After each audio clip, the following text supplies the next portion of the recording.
വിവാഹം കഴിഞ്ഞ ശേഷം 4 വർഷം ഞങ്ങൾ മക്കളില്ലാതെ ഭാരപ്പെട്ടു.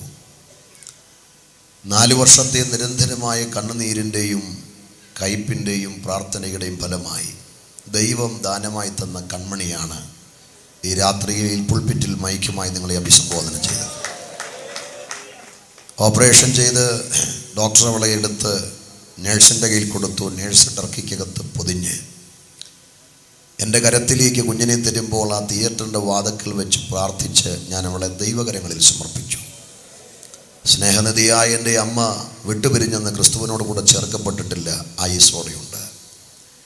ലേബർ റൂമിൻ്റെ വാതിൽക്കൽ വെച്ച് എൻ്റെ കയ്യിൽ നിന്നും കുഞ്ഞിനെ പിടിച്ച് നെഞ്ചോട് ചേർത്ത് വെച്ച് അവിടെ ചെവിയിൽ കുറേ അന്യഭാഷയും പ്രാർത്ഥനയൊക്കെ നടത്തിയ ശേഷം കരത്തിലെടുത്തുയർത്തി അവളെ സുവിശേഷ വേലയ്ക്ക് വേണ്ടി സമർപ്പിച്ചു.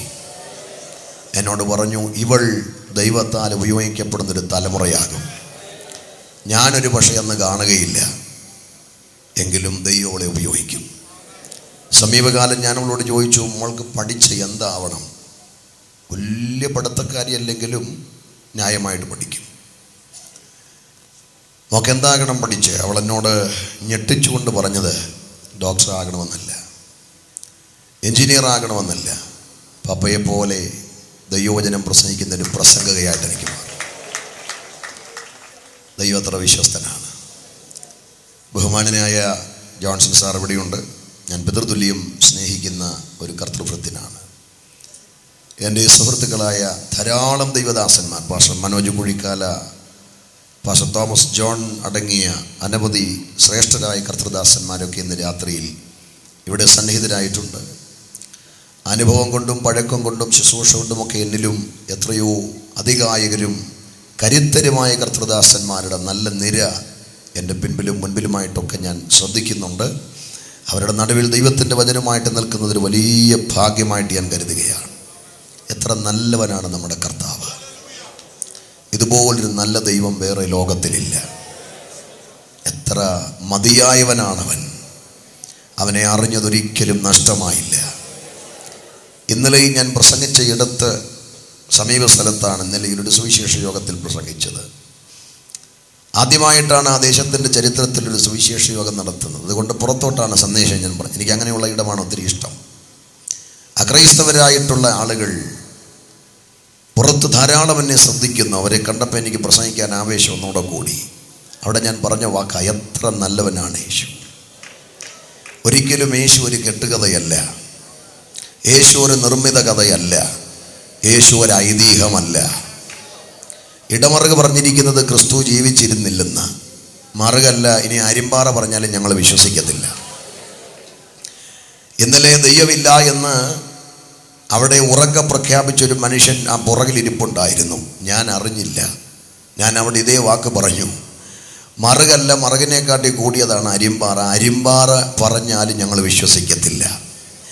ഒരു മറുകല്ല, 9000 മറുക്, 9000 ഭാഷകളിൽ 9000 തവണ യേശു ജീവിച്ചിരുന്നില്ല എന്ന് ലോകത്തോട് എഴുതി പ്രചരിപ്പിച്ചാലും ആ വാദം അനുഭവസ്ഥരായി ഞങ്ങളുടെ മുമ്പിൽ അപ്രസക്തമാണ്. കാരണം എന്നാന്നറിയാമോ?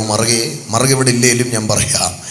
കാരണം എന്നാന്നറിയാമോ? ക്രിസ്തു ജീവിച്ചിരുന്നില്ല എന്ന മറുകിൻ്റെ വാദം ഞങ്ങളുടെ മുമ്പിൽ പൊളിയുന്നത് എന്നാന്നറിയാമോ? ദുർബലമാകുന്നത് എന്നാന്നറിയാമോ?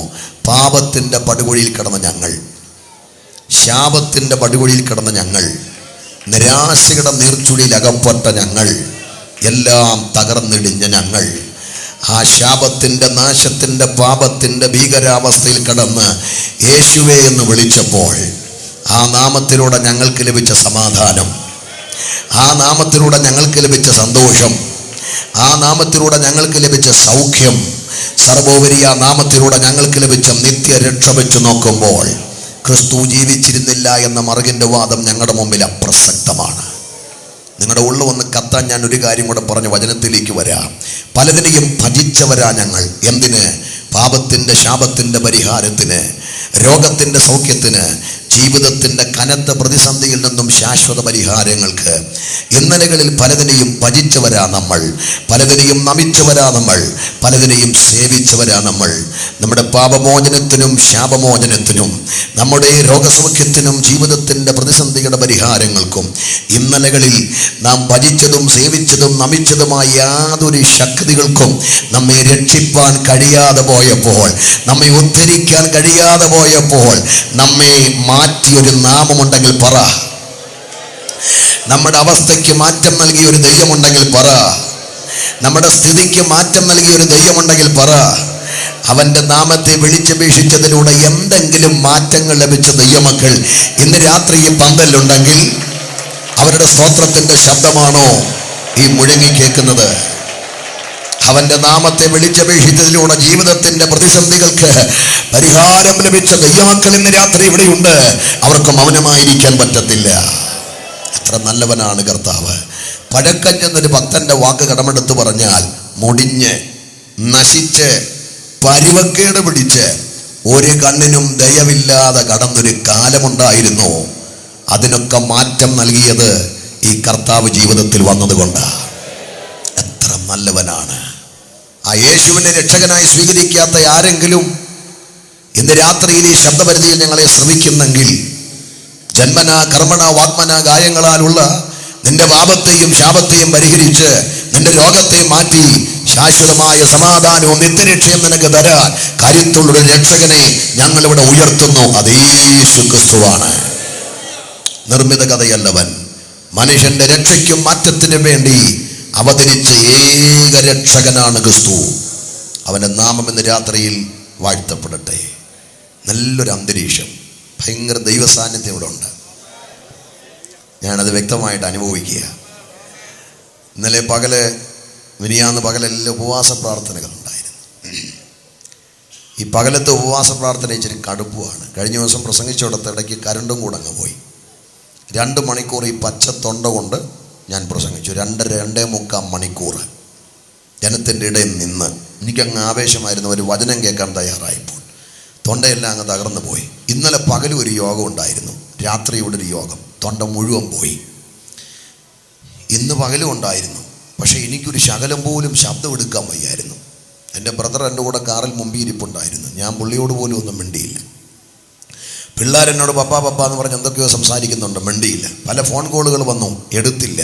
കാരണം തൊണ്ടയിൽ ശബ്ദമില്ല, ഒരു കാറ്റ് മാത്രമേ ഉള്ളൂ. ഇന്ന് രാവിലെയൊക്കെ ഭാര്യയോട് ഞാൻ ആംഗ്യ ഭാഷയിലാണ്, ഇത് സക്കരിയാവ് സംസാരിച്ചതുപോലെ ആംഗ്യ ഭാഷയിലൊക്കെയാണ് സംസാരിച്ചത്. ഞാൻ വളരെ ആശങ്കപ്പെട്ടു, ദൈവമേ ഇവിടെ വന്ന് ഞാൻ എങ്ങനെ പ്രസംഗിക്കും? എൻ്റെ സഹോദരൻ ജോസ്യാനോട് ഞാൻ പറഞ്ഞു, ഇത് കുറച്ച് കൂട്ടിയിട്ടേക്കണം എന്ന് പറഞ്ഞു. കാണിച്ചു വയ്യുന്നു. അദ്ദേഹത്തോടും ആംഗ്യ ഭാഷയാണ് പറഞ്ഞേ. പക്ഷെ ഞാൻ ഇവിടെ നിന്ന് ഈ മൈക്ക് എടുത്തപ്പോൾ എൻ്റെ തൊണ്ട തുറന്നു. അപ്പോൾ എനിക്കൊരു കാര്യം മനസ്സിലായി, ദൈവസാന്നിധ്യം ഇവിടെ ഉണ്ട്. കർത്താവിൻ്റെ അത്ഭുത സൗഖ്യത്തിൻ്റെ തൈലത ഇന്ന് രാത്രി ഇവിടെ ഒഴുകുന്നുണ്ട്. അത് വിശ്വസിക്കുന്നവർ ദൈവത്തെ സ്തുതിച്ചാട്ടെ. ഇന്ന് രാത്രി കർത്താവ് നമ്മുടെ നടുവിൽ അത്ഭുതങ്ങളെ ചെയ്യും. കുറച്ച് വേദഭാഗങ്ങൾ വായിച്ച് എന്നെ സഹായിക്കണം. ഈ രാത്രിയിലെ ധ്യാനത്തിനായി നമ്മുടെ വിശ്വാസത്തിനും പ്രത്യാശയ്ക്കുമൊക്കെ ഏറെ ആധാരമായ പവിത്രവാക്യ സംഹിതയാകുന്ന വിശുദ്ധ ബൈബിളിലെ ഏറെ അലംഘനീയമായ 12 വേദസൂക്തങ്ങൾ നിങ്ങളെ പരിചയപ്പെടുത്തുകയാണ്. മത്തായിയുടെ സുവിശേഷം 17-ാം അധ്യായം 1 മുതൽ 8 വരെയുള്ള വേദഭാഗങ്ങൾ കർത്താവിൻ്റെ ദാസൻ വായിക്കുന്നു. ശ്രദ്ധിക്കുക. മത്തായി സുവിശേഷം 17-ാം അധ്യായം 1 മുതൽ 8 വരെയുള്ള വേദഭാഗങ്ങൾ. 6 ദിവസം കഴിഞ്ഞ ശേഷം യേശു പത്രോസിനെയും യാക്കോബിനെയും അവൻ്റെ സഹോദരനായ യോഹന്നാനെയും കൂട്ടി തനിച്ച് ഒരു ഉയർന്ന മലയിലേക്ക് കൊണ്ടുപോയി അവരുടെ മുൻപാകെ രൂപാന്തരപ്പെട്ടു. അവൻ്റെ മുഖം സൂര്യനെ പോലെ ശോഭിച്ച് അവൻ്റെ വസ്ത്രം വെളിച്ചം പോലെ വെള്ളയായി തീർന്നു.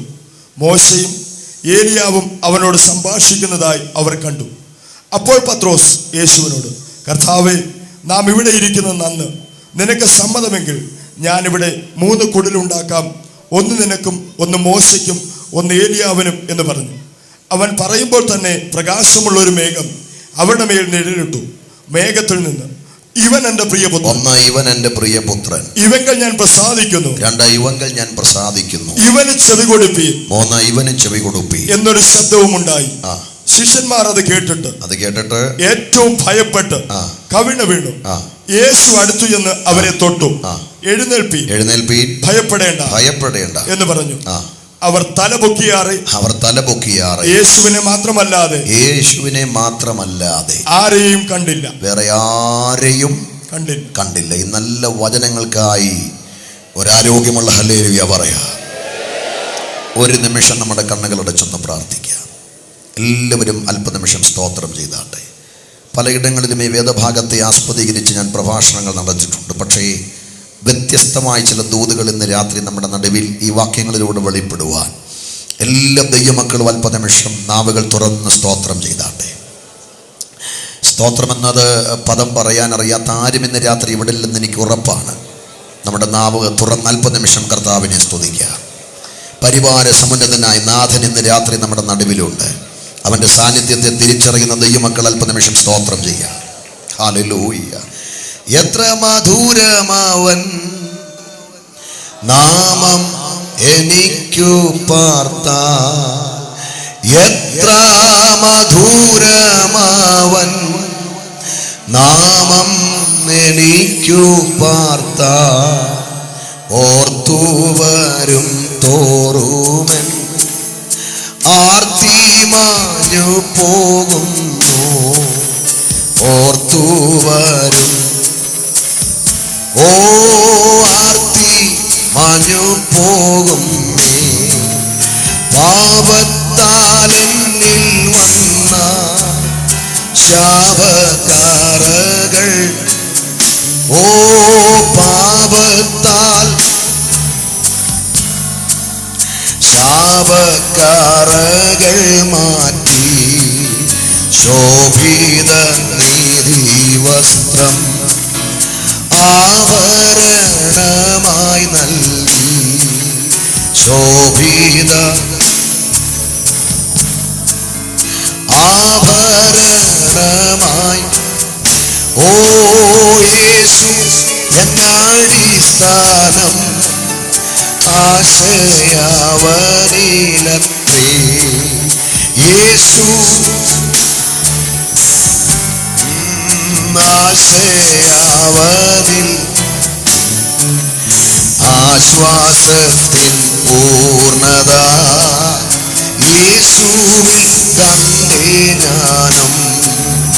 ആശ്വാസത്തിൻ പൂർണ്ണത യേശുവിൽ കണ്ടേ. ഞങ്ങളുടെ നല്ല പിതാവേ, എത്ര മാധുര്യമാണ് നിന്റെ നാമം. ഇന്ന് രാത്രി അങ്ങ് ഞങ്ങളുടെ മധ്യ ഉള്ളതിനായി സ്തോത്രം. അങ്ങ് ആരാണെന്നും അവിടുത്തെ അത്ഭുത പ്രവൃത്തികൾ എന്താണെന്നും മനസ്സിലാക്കേണ്ടിയതിന് ഞങ്ങൾ വായിച്ച തിരുവെഴുത്തിനെ തൃക്കരത്തിൽ തരുന്നു. അപ്പാ, ഞങ്ങൾ ഗ്രഹിക്കത്തക്ക ക്രമത്തിൽ ഈ വചനത്തിൻ്റെ പൊരുൾ അവിടുത്തെ ആത്മാവ് തിരിച്ചു തരണമേ. ജനത്തിൻ്റെ ഹൃദയത്തെ ഒരുക്കി നിലങ്ങളാക്കണമേ.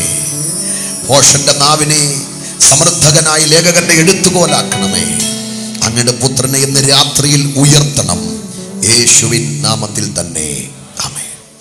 നല്ല വചനങ്ങൾക്കായിട്ട് കർത്താവിന് സ്തോത്രം ചെയ്യുകയാണ്. ഇവിടുത്തെ ഈ അന്തരീക്ഷമൊക്കെ കണ്ടിട്ട് ഒരു 11 മണി വരെ ഈ സമയം തന്നാലും തീരുകയില്ല. നമ്മൾ തുടങ്ങുന്നതേ ഉള്ളൂ.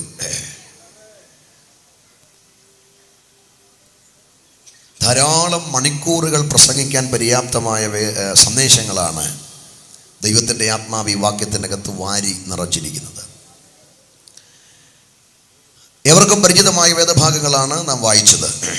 ഓരോ യോഗ സീസണുകളിലും ദൈവത്തിൻ്റെ ആത്മാവ് ഓരോ വചനത്തെ ഹൃദയത്തിൽ പ്രകാശിപ്പിക്കാറുണ്ട്. പിന്നിട്ട യോഗ സീസണിൽ ദൈവത്തിൻ്റെ ആത്മാവിൻ്റെ ഹൃദയത്തിൽ പ്രകാശിപ്പിച്ച ചില വാക്യങ്ങളാണ് വായിച്ചത്.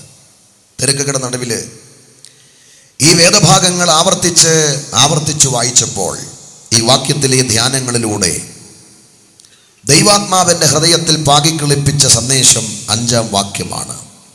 ഇവൻ എൻ്റെ പ്രിയപുത്രൻ, ഇവങ്കൽ ഞാൻ പ്രസാദിച്ചിരിക്കുന്നു, ഇവനെ ചെവി കൊടുപ്പീൻ.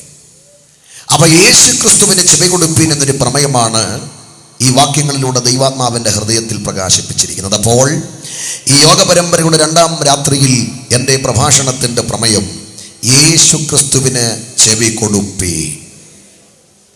എന്തുകൊണ്ട് കർത്താവിന് ചെവി കൊടുക്കണം? കർത്താവിന് ചെവി കൊടുക്കേണ്ടതിൻ്റെ പിമ്പിലെ ആവശ്യകത എന്താണ്? പുറകാലെ ഞാൻ വിശകലനം ചെയ്യാം. ഇതൊരു ആത്മീക യോഗമായതുകൊണ്ട് 5-ാമത്തെ വാക്യം മാത്രം വായിച്ച് സന്ദേശം പൊതുവൽക്കരിക്കുന്നില്ല, സാർവത്രികമാക്കുന്നില്ല. മുകളിലോട്ടുള്ള 4 വാക്യങ്ങൾ കൂടെ ഇന്ന് രാത്രിയിൽ ധ്യാനങ്ങൾക്ക് നാം ഇവിടെ വിധേയമാക്കുകയാണ്. 1, 2, 3, 4 വാക്യങ്ങൾ വായിച്ച് അതിലെ ആത്മീക വെളിപ്പാടുകൾ ചിന്തിച്ച് നാം മുൻപോട്ട് വരുമ്പോൾ നാം വന്ന് നിൽക്കുന്നത് യേശുക്രിസ്തുവിനെ ചെവി കൊടുപ്പീൻ എന്ന അനുഗ്രഹിക്കപ്പെട്ട വിഷയത്തിലായിരിക്കും. നമ്മുടെ കർത്താവായ യേശുക്രിസ്തുവിൻ്റെ പരസ്യ ശുശ്രൂഷ കാലഘട്ടങ്ങളിൽ സംഭവിച്ച വ്യത്യസ്തവും ഭയങ്കരവുമായ ഒരു സംഭവ ചരിത്രമാണ് ഈ രാത്രിയിൽ നാം വായിച്ചത്. 17-ാം അധ്യായത്തിൻ്റെ പ്രഥമ വാക്യം വായിച്ചപ്പോൾ ദൈവത്തിൻ്റെ ആത്മാവ് ചില വെളിപ്പാടുകൾ എൻ്റെ മനസ്സിലേക്ക് നൽകി. 17-ാം അധ്യായത്തിൻ്റെ പ്രാരംഭ വാക്യം നാം ഇങ്ങനെ വായിച്ചു: 6 ദിവസം കഴിഞ്ഞ ശേഷം യേശു പത്രോസിനെയും യാക്കോബിനെയും അവൻ്റെ സഹോദരനായ യോഹന്നാനെയും കൂട്ടി തനിച്ച് ഒരു ഉയർന്ന മലയിലേക്ക് കൊണ്ടുപോയി. ഈ മലയ്ക്ക് മറുരൂപമലയെന്നും അപ്പോൾ തന്നെ താബോർ മലയെന്നും 2 പേരുണ്ട്. 2 പേരിലാണ് ഈ മല അറിയപ്പെടുന്നത്. കനാന്റെ ഹൃദയഭാഗത്തായിട്ടാണ് ഈ മറുരൂപമല അല്ലെങ്കിൽ ഈ താബോർ മല സ്ഥിതി ചെയ്യുന്നത്. 17-ാം അധ്യായത്തിന്റെ 1-ാം വാക്യം വായിച്ചപ്പോൾ എൻ്റെ മനസ്സിൽ ഉയർന്നൊരു ചോദ്യം. ആ ചോദ്യം ഞാനിവിടെ ചോദിക്കുകയാണ്. 6 ദിവസം കഴിഞ്ഞ ശേഷം യേശു പത്രോസിനെയും യാക്കോബിനെയും യോഹന്നാനെയും കൂട്ടി എന്തിനാണ് ഈ മറുരൂപമലയുടെ മുകളിലേക്ക് പോയത്? താൻ പ്രാണനതുല്യം സ്നേഹിക്കുന്ന 12 വത്സല ശിഷ്യന്മാര് യേശുക്രിസ്തുവിനുള്ളിടത്ത് 9 പേരെ മാറ്റി നിർത്തിയിട്ട് 9 പേരെ വിളിക്കാതെ തിരഞ്ഞെടുത്ത ഈ 3 പേരെയും കൊണ്ട് എന്തിന് യേശു മറുരൂപമലയുടെ മുകളിലേക്ക് പോയി? എന്തിനു പോയി? ആ മലയുടെ മുകളിൽ കയറി നിന്നാൽ പ്രകൃതിയുടെ ഭംഗി മുഴുവൻ കാണാം. അപ്പൊ പ്രകൃതിയുടെ ഭംഗി കാണാനാണോ ഈ 3 ശിഷ്യന്മാരെയും കൊണ്ട് യേശു മലമുകളിലേക്ക് പോയത്? പറ. വാദിയും പ്രതി എന്നെ തന്നെ ആക്കല്ലേ, പറഞ്ഞേ. ഈ 3 ശിഷ്യന്മാരെയും കൊണ്ട് യേശു മലമുകളിലേക്ക് പോയത് പ്രകൃതിയുടെ ഭംഗി ആസ്വദിക്കാനാണോ? ഉറക്കെ പറ. ദൂത് മുഴുവൻ നിങ്ങൾക്കാ. ആ മലയുടെ മുകളിൽ കയറി ശിഷ്യന്മാരുമായിട്ട് കുറെ ഭക്ഷണം കഴിച്ച് സന്തോഷിക്കാനാണോ ഈ 3 എണ്ണത്തെയും കൊണ്ട് കർത്താവ് മലമുകളിലേക്ക് പോയത്? പറ. ആ മലയുടെ മുകളിൽ കയറി ശിഷ്യന്മാരുമായിട്ട് കുറെ മണിക്കൂറുകൾ മധുര സംഭാഷണങ്ങൾ നടത്താനാണോ ഈ 3 എണ്ണത്തെയും കൊണ്ട് യേശു മലമുകളിലേക്ക് പോയത്? അല്ല. പ്രകൃതിയുടെ രമണീയതയെ ആസ്വദിക്കാനല്ല, ഒരുമിച്ച് ഭക്ഷണം കഴിക്കാനല്ല, നീണ്ട മണിക്കൂറുകൾ സംസാരിക്കാനുമല്ല.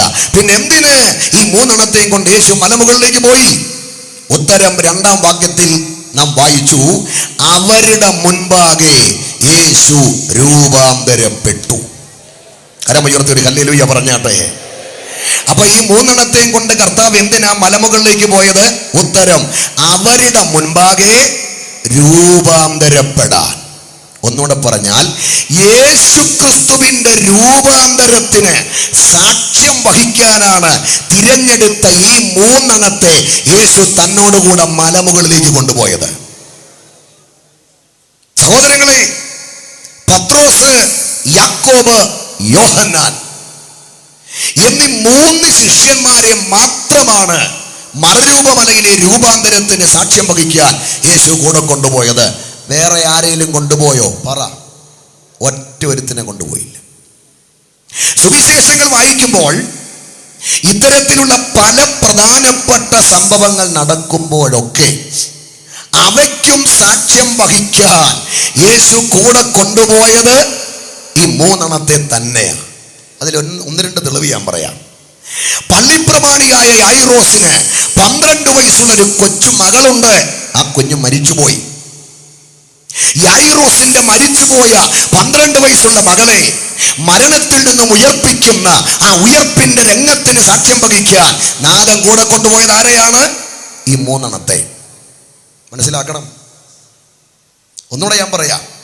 മാനവരാശിയുടെ പാപത്തിന്റെ വിമോചനത്തിന് വേണ്ടി നാഥൻ കാൽവറിയിൽ മരിക്കുന്നതിന്റെ ചില ദിവസങ്ങൾക്ക് മുമ്പ് ഒലിവിൻ മലയിലെ ഗെത്സമന തോട്ടത്തിൽ പ്രാർത്ഥനയ്ക്ക് പോയി.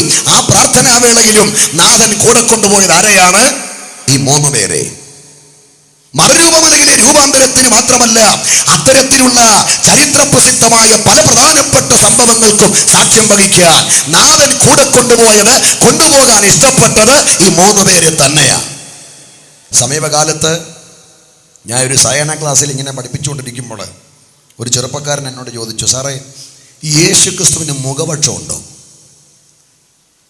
അപ്രതീക്ഷിതമായിട്ട് ഉയർന്ന ആ ചോദ്യം ഇരുട്ടത്ത് തലയ്ക്ക് കിട്ടിയ അടി പോലായിപ്പോയി.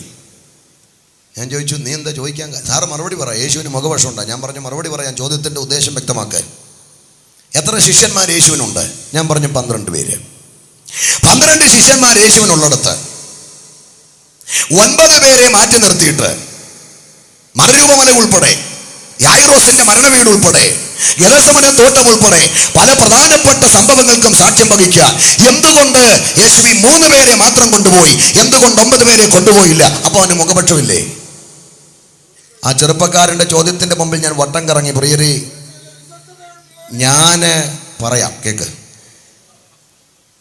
ആ ചോദ്യത്തിൻ്റെ മുമ്പിൽ ഞാൻ വട്ടം കറങ്ങിപ്പോയി. സത്യത്തിൽ ഞാൻ അവിടുന്ന് രക്ഷപ്പെട്ടത് കർത്താവിന് എന്നോടുള്ള മഹാകൃപയാണ്.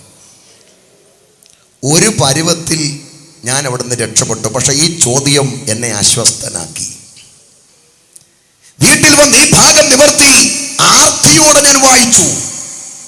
എന്നിട്ട് ഈ ചെറുപ്പക്കാരൻ എന്നോട് ചോദിച്ച അതേ ചോദ്യം ഞാൻ ദൈവത്തോട് ചോദിച്ചു. അപ്പാ, അങ്ങ് പ്രാണന് തുല്യം സ്നേഹിക്കുന്ന 12 വത്സല ശിഷ്യന്മാരെ അങ്ങേക്കുള്ളിടത്ത് 9 മാറ്റി നിർത്തിയിട്ട് പല പ്രധാനപ്പെട്ട സംഭവങ്ങൾക്കും സാക്ഷ്യം വഹിക്കാൻ എന്തുകൊണ്ട് അങ്ങ് 3 പേരെ മാത്രം കൊണ്ടുപോയി?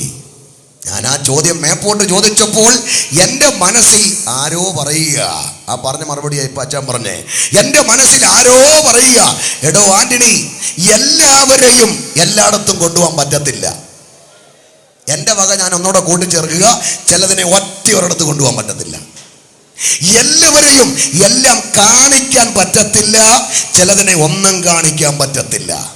എല്ലാവരെയും എല്ലാം കേൾപ്പിക്കാൻ പറ്റത്തില്ല, ചിലതിനെ ഒന്നും കേൾപ്പിക്കാൻ പറ്റത്തില്ല. 12 ശിഷ്യന്മാരുള്ളിടത്ത് 9 മാറ്റി നിർത്തിയിട്ട് പല പ്രധാനപ്പെട്ട സംഭവങ്ങൾക്കും സാക്ഷ്യം വഹിക്കാൻ എന്തുകൊണ്ട് കർത്താവ് ഈ 3 പേരെ കൊണ്ടുപോയെന്ന് ചോദിച്ചാൽ അതിൻ്റെ മറുപടി, ഈ 3 പേര് സാധാരണക്കാരല്ല. ഇവർക്ക് വേദവ്യാഖ്യാതാക്കൾ കൊടുത്തിരിക്കുന്ന പേര്, ഇവർ ക്രിസ്തുവിൻ്റെ ആന്തരിക വൃന്ദങ്ങളാ. എന്ന് പറഞ്ഞാൽ ക്രിസ്തുവിൻ്റെ ഇന്നർ സർക്കിളാ.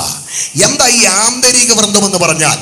അതിൻ്റെ അർത്ഥം എൻ്റെ ഹൃദയത്തെ വല്ലാതെ കത്തിച്ചു. അതിൻ്റെ അർത്ഥം എൻ്റെ പാദത്തെ ഇളക്കി മറിച്ചു.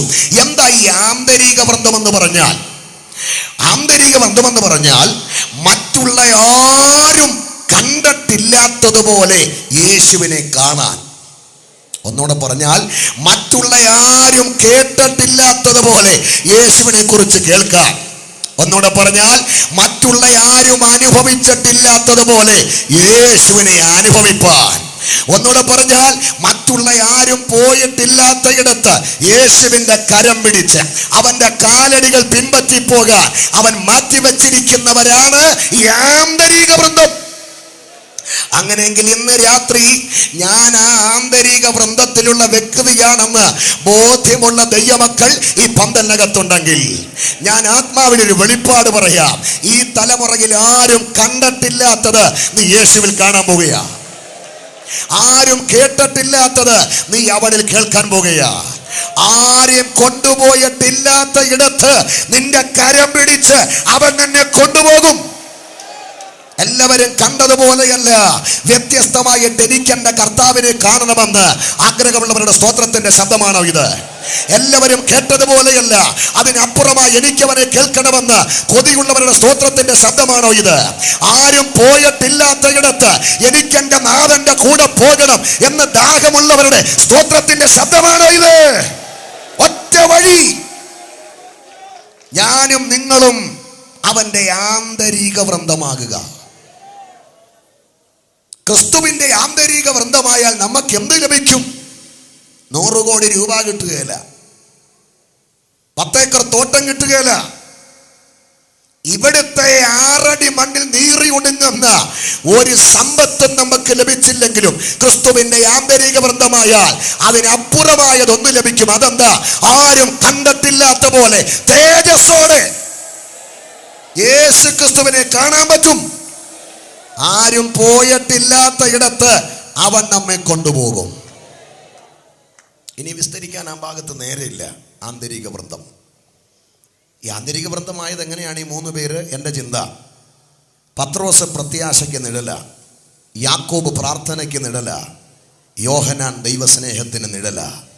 ഈ രാത്രി പന്തിൽ എന്നെ ശ്രദ്ധിക്കുന്ന കൃപ പ്രാപിച്ചവരെ, അകത്തൊരു ദൈവിക പ്രത്യാശയുണ്ടോ?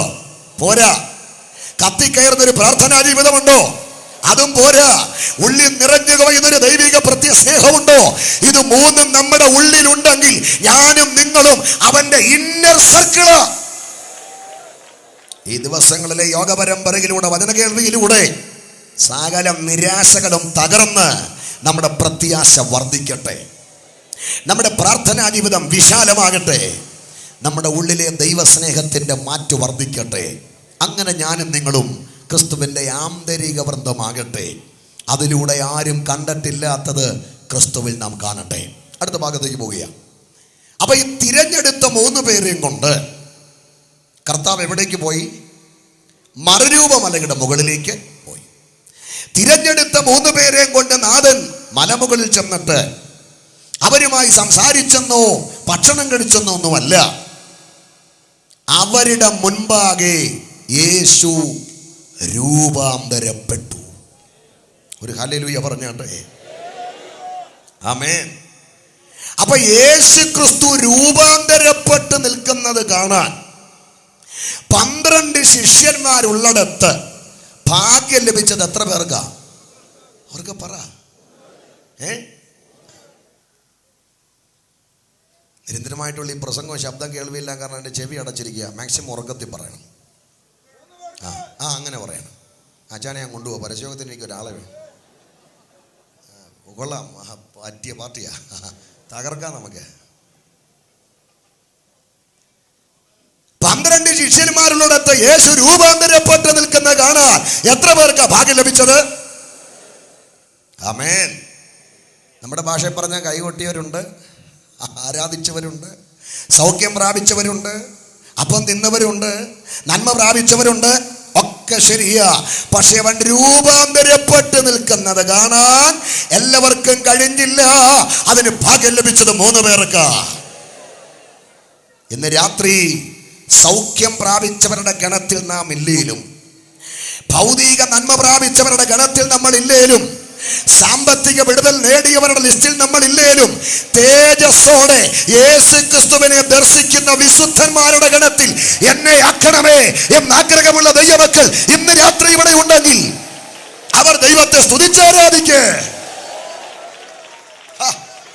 12 ശിഷ്യന്മാരുള്ളിടത്ത് അവൻ രൂപാന്തരപ്പെട്ട് നിൽക്കുന്നത് കാണാൻ 3 പേർക്ക് കഴിഞ്ഞുള്ളൂ എങ്കിൽ ഇത് വരാൻ പോകുന്ന വലിയൊരു മർമ്മത്തിന്റെ നിഴല. ഏത് മർമ്മത്തിന്റെ നിഴലാണെന്നറിയാമോ? യേശു ക്രിസ്തുവിന്റെ പുനരാഗമനം എന്ന മർമ്മത്തിന്റെ നിഴലാണ്. 12 പേരിലൊടത്ത് കേവലം 3 പേർക്കാങ്കെ പുനരാഗമനത്തിന്റെ നിഴലായി യേശു രൂപാന്തരപ്പെട്ടതുപോലെ നമ്മുടെ കർത്താവ് വീണ്ടും വരും. ആരും മിണ്ടുന്നില്ല. നമ്മുടെ കർത്താവ് വീണ്ടും വരും, എന്നിട്ടും മിണ്ടുന്നില്ല. നമ്മുടെ കർത്താവ് വീണ്ടും വരും. എന്റെ ആവേശം കൊണ്ടങ്ങ് പറയുക, അവൻ വേഗം വരും. അവൻ വേഗം വരുമെങ്കിൽ എനിക്ക് 2 ചോദ്യമുണ്ട്. 1, എന്തിനാണ് അവൻ വരുന്നത്? 2, എങ്ങനെയാണ് അവൻ വരുന്നത്? ആദ്യം കർത്താവ് വന്നത് 2 കാര്യത്തിന്. അവസാനം ഞാൻ പറയാം. അത് പാപിയെ രക്ഷിക്കാൻ, 2 ദൈവത്തെ വെളിപ്പെടുത്താൻ. അത് കഴിഞ്ഞ് ഇനി അവിടുന്ന് പോയി. ഇനി 2ാമത് കർത്താവ് വരും. എന്തിനാണ്? എങ്ങനെയാണ്? ഇനി കർത്താവ് വരുന്നത് പാപിയെ രക്ഷിക്കാനല്ല, ദൈവത്തെ വെളിപ്പെടുത്താനല്ല. പിന്നെ എന്തിനാ വരുന്നത്? പാപം കാത്തിരിക്കുന്ന തന്റെ വിശുദ്ധന്മാരെ ചേർക്കാൻ. ഒന്നുകൂടെ പറഞ്ഞാൽ, ചങ്ക് തകർത്തൊഴുകിയ ചോരയാൽ താൻ സമ്പാദിച്ച തന്റെ സമ്പത്താകുന്ന സഭയെ ചേർക്കാൻ അവൻ വീണ്ടും വരും. വീണ്ടും വരുമെങ്കിൽ എങ്ങനെയാ വരുന്നത്? ഇനി മറിയയുടെ ഉദരം കടമെടുത്തല്ല വരുന്നത്. കർത്താവ് തൻ ഗംഭീരനാദത്തോടെ, പ്രധാന ദൈവദൂതന്റെ ശബ്ദത്തോടെ, ദൈവത്തിന്റെ കാഹളത്തോടെ അവൻ മധ്യാകാശത്തിൽ വരും. ഒരു പക്ഷെ ഇന്ന് രാത്രി അവൻ വന്നേക്കാം. ആ വരുന്ന കാഴ്ച കാണാൻ എല്ലാവരും കാണുകയല്ല. എന്നോട് പണങ്ങരുത്. 12 ശിഷ്യന്മാരോടൊത്ത് രൂപാന്തരപ്പെട്ട് നിൽക്കുന്നത് കാണാൻ 9 എണ്ണത്തിന് കഴിയാതിരുന്നത് പോലെ തന്റെ സ്വത്താകുന്ന സഭയെ ചേർക്കാൻ മേഘാരൂഢനായി അവൻ പുനരാഗമിക്കുന്ന കാഴ്ച കാണാൻ എല്ലാവരും കാണുകയില്ല. ആ കാഹളം കേൾക്കാൻ എല്ലാവരും കാണുകയില്ല. അവനോടുകൂടെ പറന്നു പോകാൻ എല്ലാവരും കാണുകയില്ല. അന്നൊരു ബൈബിൾ വചനം നിവർത്തിയാകും. അന്ന് മുൻപന്മാർ പലരും പറ, അന്ന് പിൻപന്മാർ പലരും പറ. എന്നാൽ ഇന്ന് രാത്രി എത്ര ദൈവജനത്തിന്റെ അകത്ത് പ്രാഗൽഭ്യമുണ്ട്. ആരൊക്കെ അവൻ വരുന്ന കാഴ്ച കണ്ടില്ലെങ്കിലും, ആരൊക്കെ അവന്റെ കാഹളം കേട്ടില്ലെങ്കിലും, ആരൊക്കെ അവനോടുകൂടെ പറന്നു പോയില്ലെങ്കിലും, ഞാനത് കാണും, ഞാൻ അവന്റെ കാഹളം കേൾക്കും, ഞാൻ അവനോടുകൂടെ പറന്നു പോകുമെന്ന് പ്രാഗൽഭ്യമുള്ള വിശുദ്ധന്മാർ ഇന്ന് രാത്രി ഇതിനകത്തുണ്ട്. അവർ നിറഞ്ഞ മനസ്സോടെ ദൈവത്തെ സ്തുതിച്ചാരാധിക്കേ. യേശു വരാറായി. നമ്മുടെ ക്ലേശം തീരാറായി. നമ്മുടെ ദുരിതം തീരാറായി. ആമേൻ. അതുകൊണ്ടാണ് ഒരു ഭക്തൻ പാടിയത്. ഞങ്ങളുടെ അമ്മയൊക്കെ വെളുപ്പിനെ പണ്ട് എഴുന്നേറ്റ് പാടുമായിരുന്നു ആ പാട്ട്. തൻ്റെ പ്രധാന ദൂതനാകുന്ന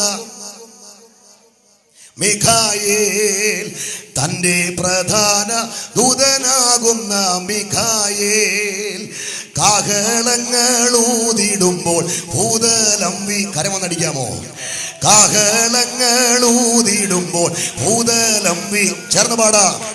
തൻ്റെ പ്രധാന ദൂതനാകുന്ന, ഓ തൻ്റെ പ്രധാന ദൂതനാകുന്ന മിഖായേൽ കാഹളങ്ങൾ ഊതിടുമ്പോൾ,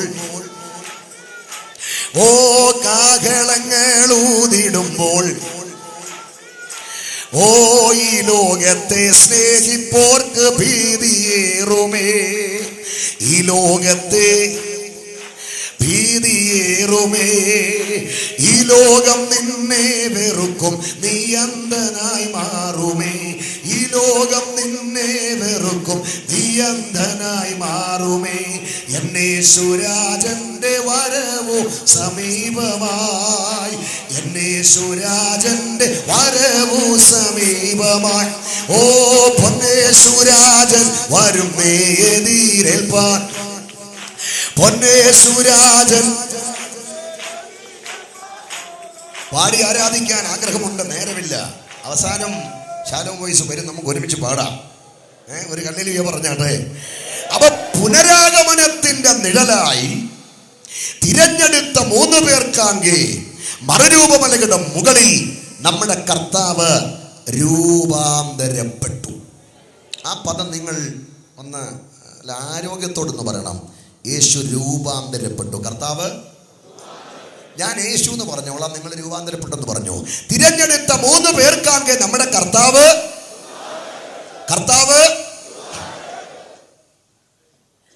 അപ്പൊ തിരഞ്ഞെടുത്ത 3 പേർക്കാങ്കെ കർത്താവ് രൂപാന്തരപ്പെട്ടെങ്കിൽ എന്താണ് ഈ രൂപാന്തരപ്പെടുക എന്ന് പറഞ്ഞാൽ? എന്താ ഈ രൂപാന്തരപ്പെടുക എന്ന് പറഞ്ഞാൽ? നമ്മൾ ഇതുവരെ രൂപാന്തരപ്പെട്ടിട്ടില്ലാത്തതുകൊണ്ട് അതിന് മറുപടി പറയാൻ ബുദ്ധിമുട്ടാണെന്ന് എനിക്കറിയാം. എന്താ ഈ രൂപാന്തരപ്പെടുക എന്ന് പറഞ്ഞാൽ? ഇവിടെ ശാരീരികമായിട്ട് രൂപാന്തരപ്പെട്ട ആരെങ്കിലും ഉണ്ടോ? ഇല്ല, ആരുമില്ല. ഞാനുമില്ല. ശാരീരികമായിട്ട് രൂപാന്തരം പ്രാപിച്ച 10 വർഷം 15 വർഷം മുമ്പ് ജോൺസൺ സാറിൻ്റെ മുടി ഇത്രയും നരച്ചില്ലായിരുന്നു. ഇപ്പോൾ തന്നെ നരച്ചു. അടുത്ത വർഷം കുറച്ചുകൂടെ നരയ്ക്കും. കാരണം രൂപാന്തരപ്പെട്ടിട്ടില്ല ശാരീരികമായിട്ട്. എന്താ രൂപാന്തരപ്പെട്ടിട്ടില്ല ശാരീരികമായിട്ട്? ശാരീരികമായിട്ട് രൂപാന്തരപ്പെടാത്തതിൻ്റെ തെളിവാണ് സഹോദരിമാരായ നിങ്ങൾ ഈ ഭാഗത്തും സഹോദരന്മാരായ ഞങ്ങൾ ഈ ഭാഗത്തുമായിപ്പോയി. ചില സഭയിലൊക്കെ അതിൻ്റെ ഇടയ്ക്ക് ചുമപ്പ് വരവധാനിയാണ് ഇടനാടിയിലിടുന്നത്. അപകടം. അവിടുന്ന് ആരും ഇങ്ങോട്ട് ഇവിടുന്ന് ആരും അത് രൂപാന്തരപ്പെട്ടിട്ടില്ല. രൂപാന്തരപ്പെടാത്തതിന് തെളിവാണ്. ഇന്ന് ഞാൻ ഒരു 40 ദിവസം ഉപവാസത്തിൻ്റെ അവസാനത്ത് പകൽ സംബന്ധിച്ചു. അവിടുത്തെ പാസ്റ്റർ തിരുവത്താഴ ശുശ്രൂഷ നടത്തിയ ശേഷം, ബഹുമാനപ്പെട്ട പാസ്റ്റർ തിരുവത്താഴ ശുശ്രൂഷ നടത്തിയ ശേഷം അദ്ദേഹം പറഞ്ഞു, ഇപ്പോൾ ദൈവമക്കൾ എല്ലാവരും എഴുന്നേറ്റ് ഒരു പ്രത്യാശയുടെ പാട്ട് പാടി ആരാധിക്കുമ്പോൾ സഹോദരിമാർ പറഞ്ഞു, സഹോദരിമാർ തമ്മിലും സഹോദരന്മാർ തമ്മിലും വിശുദ്ധ ചുംബനം. അതെന്താ അങ്ങനെ ആയിപ്പോയത്? രൂപാന്തരപ്പെട്ടിട്ടില്ല. ഞാനൊരു സ്വതന്ത്ര സഭയുടെ പാസ്റ്ററായിട്ടിരിക്കുമ്പോൾ തിരുവന്താടം നടത്തിയ ശേഷം ഞാൻ പറഞ്ഞു, പ്രത്യേകിച്ച് പറഞ്ഞു, ഇപ്പോൾ നമ്മൾ പ്രത്യാശയുടെ പാട്ട് പാടുമ്പോൾ സഹോദരിമാർ തമ്മിൽ തമ്മിൽ വിശുദ്ധ ചുംബനം, സഹോദരന്മാർ തമ്മിൽ തമ്മിൽ വിശുദ്ധ ചുംബനം. ഞങ്ങളുടെ മൂപ്പൻ നിരത്തി എല്ലാവർക്കും ഒന്നും കൊടുത്തു. എൻ്റെ ഭാര്യ എന്നോട് പറഞ്ഞു, പ്രശ്നമാകുന്നു അച്ഛൻ, എല്ലാവർക്കും ചുംബനം കൊടുക്കുന്നു. ഞാൻ ഇടയ്ക്കൂടെ ഓടിച്ചെന്ന് ഇദ്ദേഹത്തിൻ്റെ കയ്യെ പിടിച്ച് മാറ്റി. ഞാൻ പറഞ്ഞു, നിങ്ങൾ എന്നാ പണി ഞാൻ കാണിച്ചേ? സഹോദരന്മാർക്ക് വിശുദ്ധ ചുംബനം കൊടുക്കാൻ പറഞ്ഞപ്പോൾ നിങ്ങളതിന് സഹോദരിമാർക്ക് ചുംബനം കൊടുത്തേ. ഉടനെ പുള്ളി പറഞ്ഞു, ഇത് വിശുദ്ധ ചുംബനമാണ്. വേറൊരച്ഛൻ കേട്ടുകൊണ്ടിരിക്കുക. പുള്ളി പറയാം, അത് ഇവിടെ അല്ല, വീട്ടിൽ ചെന്ന് കൊടുത്താൽ മതി. അപ്പം ഇവിടെ ആരും രൂപാന്തരപ്പെട്ടിട്ടില്ല. അവ തിരഞ്ഞെടുത്ത 3 പേർക്കാണെങ്കിൽ നമ്മുടെ കർത്താവ് രൂപാന്തരപ്പെട്ടെങ്കിൽ എന്തായി രൂപാന്തരപ്പെടുക എന്ന് പറഞ്ഞാൽ, എൻ്റെ അറിവിൽ എനിക്ക് മനസ്സിലാക്കാൻ പറ്റിയത്, മൺമയമായത് മാറി, അതാ രൂപാന്തരം. മർത്യമായത് മാറി, അമർത്യമായത് പ്രാപിക്കുന്ന അവസ്ഥയാണ്. അപ്പൊ നമ്മുടെ രക്ഷാനായകൻ, നമ്മുടെ പ്രസംഗ വിഷയം, നമ്മുടെ ആരാധ്യനാകുന്ന ക്രിസ്തു തിരഞ്ഞെടുത്ത 3 പേർക്കാങ്കെ പുനരാഗമനത്തിന്റെ നിഴലായി അവൻ രൂപാന്തരപ്പെട്ടപ്പോൾ അവൻ എങ്ങനിരുന്നു? കർത്താവ് രൂപാന്തരപ്പെട്ടപ്പോൾ എങ്ങനിരുന്നു? ഇത് ഡിസംബർ 25 അല്ലേ? കാലിത്തൊഴുത്തിലേക്ക് അച്ചുമത്തപ്പുറത്ത് കൈകാലിട്ടടിക്കുന്ന ഉണ്ണിയേശു കുഞ്ഞിനെ പോലല്ല. തിരഞ്ഞെടുത്ത 3 പേർക്കാങ്കെ യേശു രൂപാന്തരപ്പെട്ടപ്പോൾ എങ്ങനിരുന്നു? കുഷ്ഠരോഗിയെ ശുദ്ധമാക്കിയപ്പോൾ നാഥന്റെ മുഖം വരുന്നത് പോലെയല്ല. തളർവാദ രോഗിയെ സൗഖ്യമാക്കിയപ്പോൾ അവിടെ ഇരുന്നത് പോലെയല്ല. കുരുടനെ കാഴ്ച കൊടുത്തപ്പോൾ യേശു ഇരുന്നത് പോലെയല്ല. 5 അപ്പം കരത്തിലെടുത്ത് പ്രാർത്ഥിച്ച് 1000 വിശപ്പ് ശമിപ്പിച്ചപ്പോൾ യേശു ഇരുന്ന പോലെയല്ല. തിരഞ്ഞെടുത്ത 3 പേർക്കാങ്കെ നാഥൻ രൂപാന്തരപ്പെട്ടപ്പോൾ അവൻ എങ്ങനിരുന്നു? ധന്യനായ മത്തായി എഴുതി വെച്ചിരിക്കുന്നത്, അവന്റെ മുഖം സൂര്യനെ പോലെ, അവന്റെ വസ്ത്രം വെളിച്ചം പോലെ. ഒരു ഹല്ലേലൂയ പറഞ്ഞാട്ടെ. എന്റെ സാഹിത്യത്തിൽ ഞാൻ പറയാറുണ്ട്, നട്ടുച്ച നേരത്ത് മാനത്ത് കതിരവൻ കത്തി നിൽക്കുന്ന പോലെ, കോടി സൂര്യപ്രഭയെ വെല്ലുന്ന ഒരു പ്രകാശ കിരണം പോലെ നമ്മുടെ വാഴ്ത്തപ്പെട്ട കർത്താവ് മലയുടെ തുമ്പിൽ ജ്വലിച്ചു നിൽക്കുക. ഒരു ഹല്ലേലൂയ പറഞ്ഞാട്ടെ. ആമേൻ.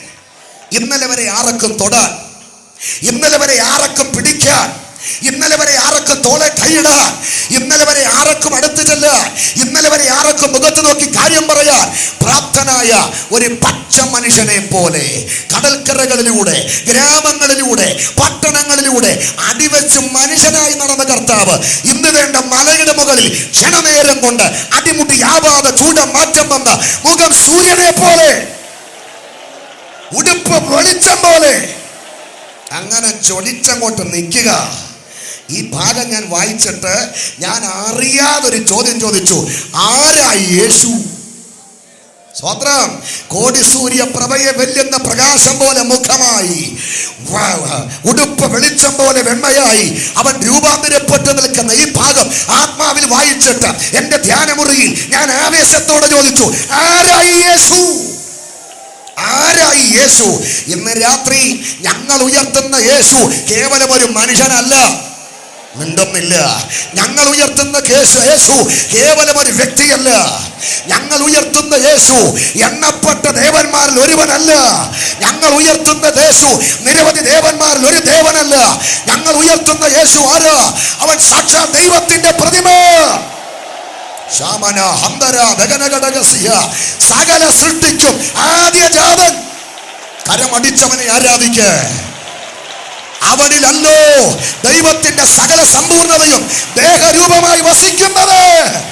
അവനെ പോലെ ഒരു ദൈവമില്ല, അവനെ പോലെ ഒരു രക്ഷകനില്ല, അവനെ പോലെ ഒരു ഉദ്ധിതനില്ല, അവനെ പോലെ ഒരു ഉദ്ധാരകനില്ല, അവനെ പോലെ ഒരു മധ്യസ്ഥനില്ല, അവനെ പോലെ ഒരു രാജാവില്ല, അവനെ പോലെ ഒരു ദൈവമില്ല.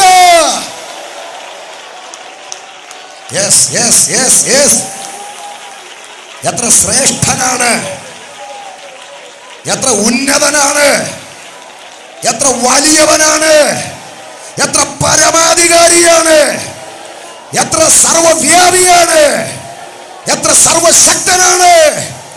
ഇന്ന് രാത്രി നാം ഉയർത്തുന്ന ക്രിസ്തു നേരെ ഓടിപ്പോവുക. എനിക്കവിടെ നിന്ന് വിസ്തരിക്കാൻ താല്പര്യമുണ്ടെങ്കിൽ ഞാൻ മുമ്പോട്ട് പോവുക. കടശ്യ വാക്യത്തിലായ എൻ്റെ സന്ദേശത്തിൻ്റെ കടിഞ്ഞാണ് കടക്കുന്നത്. ഞാൻ ഇവിടേക്ക് വരാം. അപ്പൊ തിരഞ്ഞെടുത്ത 3 പേർക്കാണെങ്കിൽ കർത്താവ് എന്ത് ചെയ്യുകയാണ്?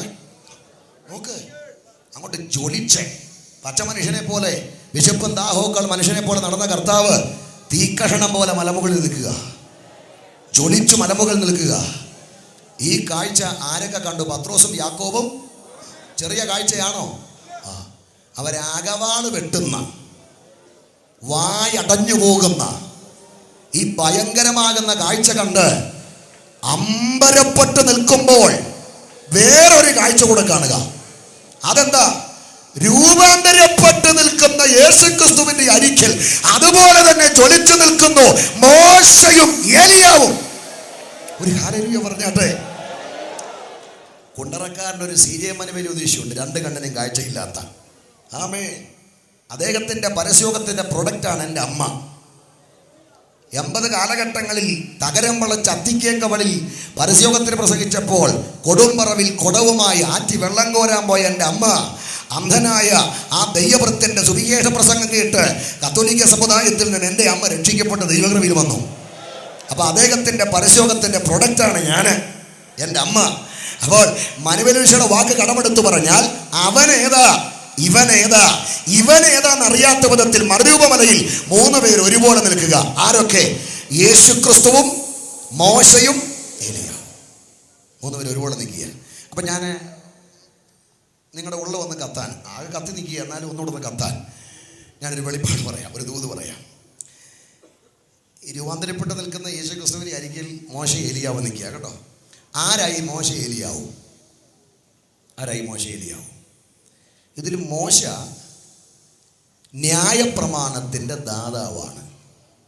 ഇപ്പുറം നിൽക്കുന്ന ഏലിയാവ് പഴയ നിയമത്തിൻ്റെ പ്രവാചകന്മാരിൽ പ്രധാനി. ഇവർ 2 പേരും 2 വിഭാഗത്തിൻ്റെ പ്രതിനിധികളും കൂടാ. മോശ ഏത് വിഭാഗത്തിൻ്റെ പ്രതിനിധിയാണെന്നറിയാമോ? ന്യായപ്രമാണത്തിൻ്റെ ദാതാവാണ്. നിങ്ങളുടെ ഉള്ളം കത്താൻ ഞങ്ങളുടെ റാന്നി ശൈലി ചെറിയൊരു ബോംബ് അങ്ങോട്ട് തരിക. മോശ ന്യായപ്രമാണത്തിൻ്റെ ദാതാവ്. അപ്പോൾ തന്നെ ഒരു വിഭാഗത്തിൻ്റെ പ്രതിനിധിയാണ്. ഏത് വിഭാഗത്തിൻ്റെ പ്രതിനിധിയാണെന്നറിയാം? പറയാം. മോശ മരിച്ച് മഹത്വത്തിൽ പ്രവേശിച്ച വിശുദ്ധന്മാരുടെ പ്രതിനിധി. ഇപ്പുറം നിൽക്കുന്ന ഏലിയാവോ ജീവനോടെ രൂപാന്തരം പ്രാപിച്ച് മഹത്വത്തിൽ പ്രവേശിച്ച വിശുദ്ധന്മാരുടെ പ്രതിനിധി. അപ്പൊ ഈ പന്തലിരിക്കുന്ന വിശുദ്ധന്മാരോട് ഞാൻ പറയാം, വിശുദ്ധന്മാർക്ക് 2 നിലയിൽ മഹത്വത്തിൽ പ്രവേശിക്കാം. 1 മരിച്ചും മഹത്വത്തിൽ പ്രവേശിക്കാം. 2 ജീവനോടെ രൂപാന്തരം പ്രാപിച്ച മഹത്വത്തിൽ പ്രവേശിക്കാം. ഉള്ളം കത്താനുള്ള വെളിപ്പാട് ഞാൻ അങ്ങോട്ട് തരിക. നിൽക്കുന്ന മോശ മരിച്ചു, അതുകൊണ്ടാണ് മരിച്ചു മഹത്വത്തിൽ പ്രവേശിച്ച വിശുദ്ധന്മാരുടെ പ്രതിനിധി. എന്നാൽ ഇപ്പുറം നിൽക്കുന്ന ഏലിയാവ് മരിച്ചോ? നിങ്ങളുടെ ഇപ്പോഴത്തെ ഇരിപ്പ് കണ്ടിട്ട് ഏലിയാവ് ജീവിച്ചിരുന്നോ എന്ന് പോലും ഞാൻ ചിന്തിച്ചു പോവുക. മോശ മരിച്ചു, ഇപ്പുറം നിൽക്കുന്ന ഏലിയാവ് മരിച്ചോ? ഉറക്കെ പറ. ഏലിയാവ് മരിച്ചില്ല. പിന്നെ ഏലിയാവിനെ കൊല്ലുമെന്ന് ആരോ പറഞ്ഞു. ആരാ പറഞ്ഞേ? ഉറക്കെ പറ. ഇസബേല്. അപ്പൊ ജീവിക്കുന്ന ദൈവത്തിന്റെ ഭക്തനാകുന്ന ഏലിയാവ് ഇസബേലിന്റെ കൊലവിളി കേട്ടു, പക്ഷെ കൊല ചെയ്യപ്പെടാൻ അവന്റെ ദൈവം അനുവദിച്ചില്ല. ദൂത് പിടികിട്ടിയവർ ദൈവത്തെ സ്തുതിച്ചോണം. പ്രാർത്ഥിക്കുന്ന ദൈവത്തിന്റെ ഭക്തനാകുന്ന ഏലിയാവ് ശത്രുവിന്റെ കൊലവിളി കാതിൽ കേട്ടു, കൊല ചെയ്യപ്പെടാൻ അവന്റെ ദൈവം അനുവദിച്ചില്ല. എന്താ ഇതിനകത്തെ വെളിപ്പാട്? ഇന്ന് രാത്രി പ്രാർത്ഥിക്കുന്ന തന്റെ ഭക്തനെ ശത്രുവിന്റെ ഇഷ്ടത്തിന് ഏൽപ്പിച്ചു കൊടുക്കാത്ത ഒരു ദൈവം എനിക്ക് വേണ്ടി ഉണ്ട് എന്ന് വിശ്വസിക്കുന്ന വിശുദ്ധന്മാർ ആത്മാവിൽ ബലപ്പെട്. ശക്തിയോടെ പ്രാർത്ഥിക്കുന്ന തന്റെ ഭക്തനെ, പ്രാർത്ഥിക്കുന്ന തന്റെ ഭക്തയെ ശത്രുവിന്റെ ഇഷ്ടത്തിന് ഏൽപ്പിച്ചു കൊടുക്കാത്ത ഒരു ദൈവം ഉണ്ട് എന്ന് വിശ്വസിക്കുന്നവർ ഇന്ന് രാത്രി അടങ്ങിയിരിക്കരുത്. തന്റെ കുറുമ്പ്രാവിനെ ദുഷ്ടമൃഗങ്ങൾ കേൾപ്പിച്ചു കൊടുക്കാത്ത ദൈവത്തിന്റെ ആത്മാവ് ആരാധിക്കുന്ന നിന്നോട് ഇടപെടുന്നത്.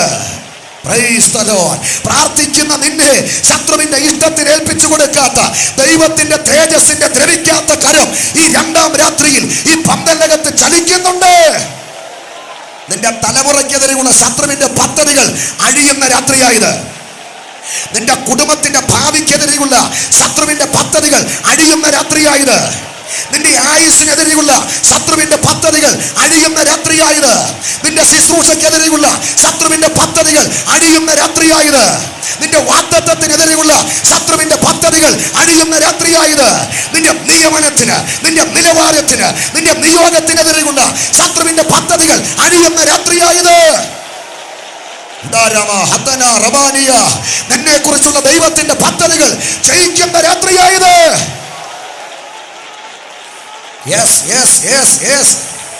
കൃപ പ്രാപിച്ച ദൈവമക്കൾ ഇന്ന് രാത്രി ആത്മാവിൽ ദൂത് ഏറ്റെടുത്ത് ആരാധിക്കുമ്പോൾ ഞാൻ വെളിപ്പാട് കാണുന്നത് കൊമ്പിൽ ചുറ്റിക്കിടക്കുന്ന ഒരു പാമ്പ് അതിന്റെ ചുറ്റടിച്ചെടുക്കുന്ന പോലെ കുടുംബങ്ങൾക്കെതിരെ, തലമുറകളുടെ ഭാവിക്കെതിരെ, വാഗ്ദത്തത്തിനെതിരെ, നന്മയ്ക്കെതിരെ, ആയുസിനെതിരെ ശത്രുവരിക്ക പദ്ധതികളെ ദൈവത്തിന്റെ കരം ഇന്ന് രാത്രി അഴിക്കുകയോ.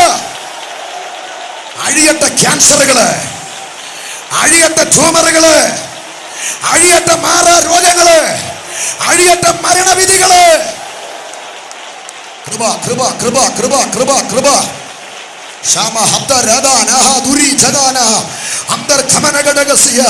എവിടേക്കോ ശത്രുവരിക്ക പദ്ധതികളെ ദൈവത്തിന്റെ കരമെന്ന് രാത്രി അഴിച്ചു മാറ്റുന്നുണ്ട്. ദൈവം തന്ന ആയുസിന് മുന്നേ നീ ഛേദിക്കപ്പെടുക എന്നത് ശത്രുവിന്റെ പദ്ധതിയാണെങ്കിൽ ഇന്ന് രാത്രി ദൈവത്തിന്റെ കരം ആ പദ്ധതിയെ പൊളിച്ചു മാറ്റുകയാണ്.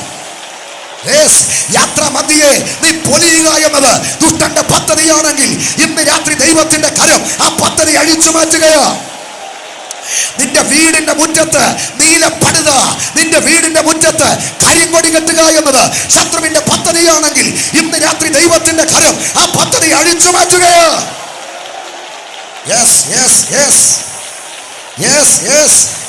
നിന്റെ കുടുംബത്തിൽ എല്ലാ തലമുറയിലും ഒരു രോഗി അവശേഷിക്കുക എന്നത് ശത്രുവിന്റെ പദ്ധതിയാണെങ്കിൽ ഇന്ന് രാത്രി ദൈവത്തിന്റെ കരം ആ പദ്ധതി അഴിച്ചു മാറ്റുകയാ.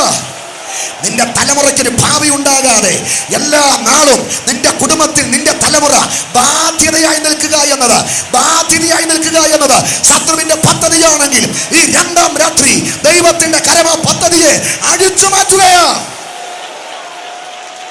തുറക്കട്ട വാതിലുകള്, തുറക്കട്ട വഴികള്, അഴിയട്ട ബന്ധനങ്ങള്, അഴിയട്ട ആഭിചാരങ്ങള്, അഴിയട്ട മന്ത്രവാദങ്ങള്, അഴിയട്ട ആഭിചാര പോരാട്ടങ്ങള്. ശമന ഘടക രഗതന ഘടക രഗതകന ഘടക. അല്പനിമിഷം ദൈവമക്കൾ ആത്മാവിൽ ബലപ്പെടുക. ശമാന ഹത്ത പ്രവസിയ. ചില മന്ത്രവാദ കെട്ടുകൾ ഇന്ന് രാത്രി ഇതിനകത്ത് അഴിഞ്ഞു മാറുന്നത് ആത്മാവിൽ ഞാൻ കാണുന്നു. ചില പാരമ്പര്യ രോഗബന്ധനങ്ങൾ ഇന്ന് രാത്രി അഴിഞ്ഞിളകുന്നത് ആത്മാവിൽ ഞാൻ തിരിച്ചറിയുന്നു. പ്രാർത്ഥിക്കുന്ന ഭക്തനെ ശത്രുവിന്റെ യുദ്ധത്തിൽ ഏൽപ്പിച്ചു കൊടുക്കാത്ത ദൈവത്തിന്റെ തേജസ്സിന്റെ ദ്രവിക്കാത്ത കരത്തിന്റെ ചലനം ഇന്ന് രാത്രി പന്തലിൽ നടക്കുന്നുണ്ട്. കൃപ കൃപ കൃപ കൃപ കൃപ കൃപ.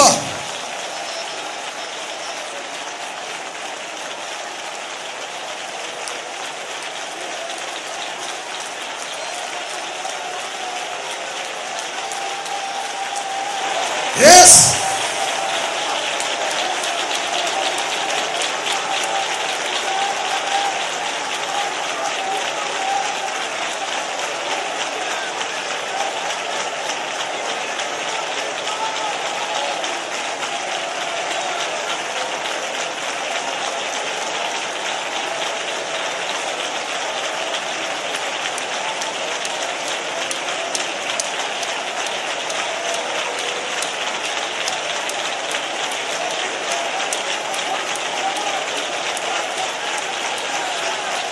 കൃപ കൃപ കൃപ കൃപ.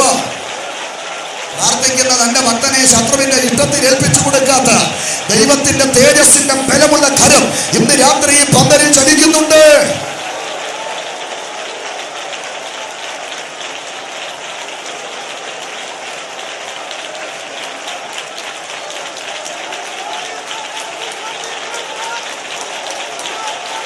എലിയാവ് കൊലവിളി കേട്ടു, പക്ഷെ കൊല ചെയ്യപ്പെടാൻ അവന്റെ ദൈവം അനുവദിച്ചില്ല.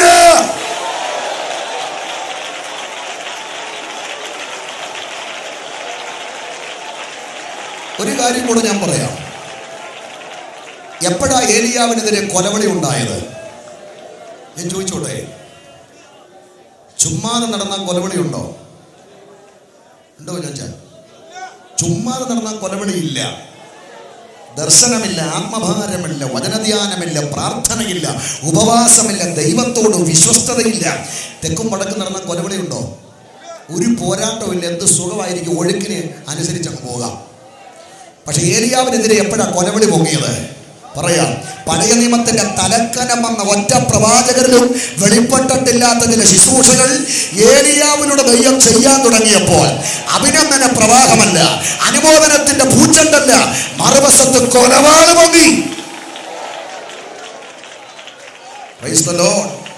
പ്രാപിച്ച ശുശ്രൂഷയ്ക്ക് വിലകൊടുക്കുന്ന ഭക്തന്മാരോട്, ദൈവകുഞ്ഞുങ്ങളോട് പരിശുദ്ധാത്മാവ് ഇന്ന് രാത്രി പ്രവചിക്കുകയാ. നിന്റെ ശുശ്രൂഷയിൽ ആരിലും വെളിപ്പെട്ടിട്ടില്ലാത്ത ശുശ്രൂഷ നിന്നിലൂടെ വെളിപ്പെടുന്നത് കണ്ട് അതിൽ അസൂയ കൊണ്ട് നിന്നെ തകർക്കാൻ ഏതൊക്കെ ഇസ്രായേലിയ മണ്ഡലങ്ങൾ കൊലവാളുമൊക്കെ നിറഞ്ഞാടിയാലും ഏലിയാവേ വിളിച്ചത് ദൈവമാണെങ്കിൽ, കൈക്ക് പിടിച്ചിറക്കിയ ദൈവമാണെങ്കിൽ, നിയോഗിച്ചത് ദൈവമാണെങ്കിൽ, നിന്റെ ശുശ്രൂഷ പൂർത്തീകരിക്കുമ്പോഴും ഒരു ഇസ്രായേലിന്റെ വാളിനോ ഒരു ഇസ്രായേലിന്റെ പ്രവാചകർക്കോ നിന്നെ തൊടാൻ പറ്റത്തില്ല.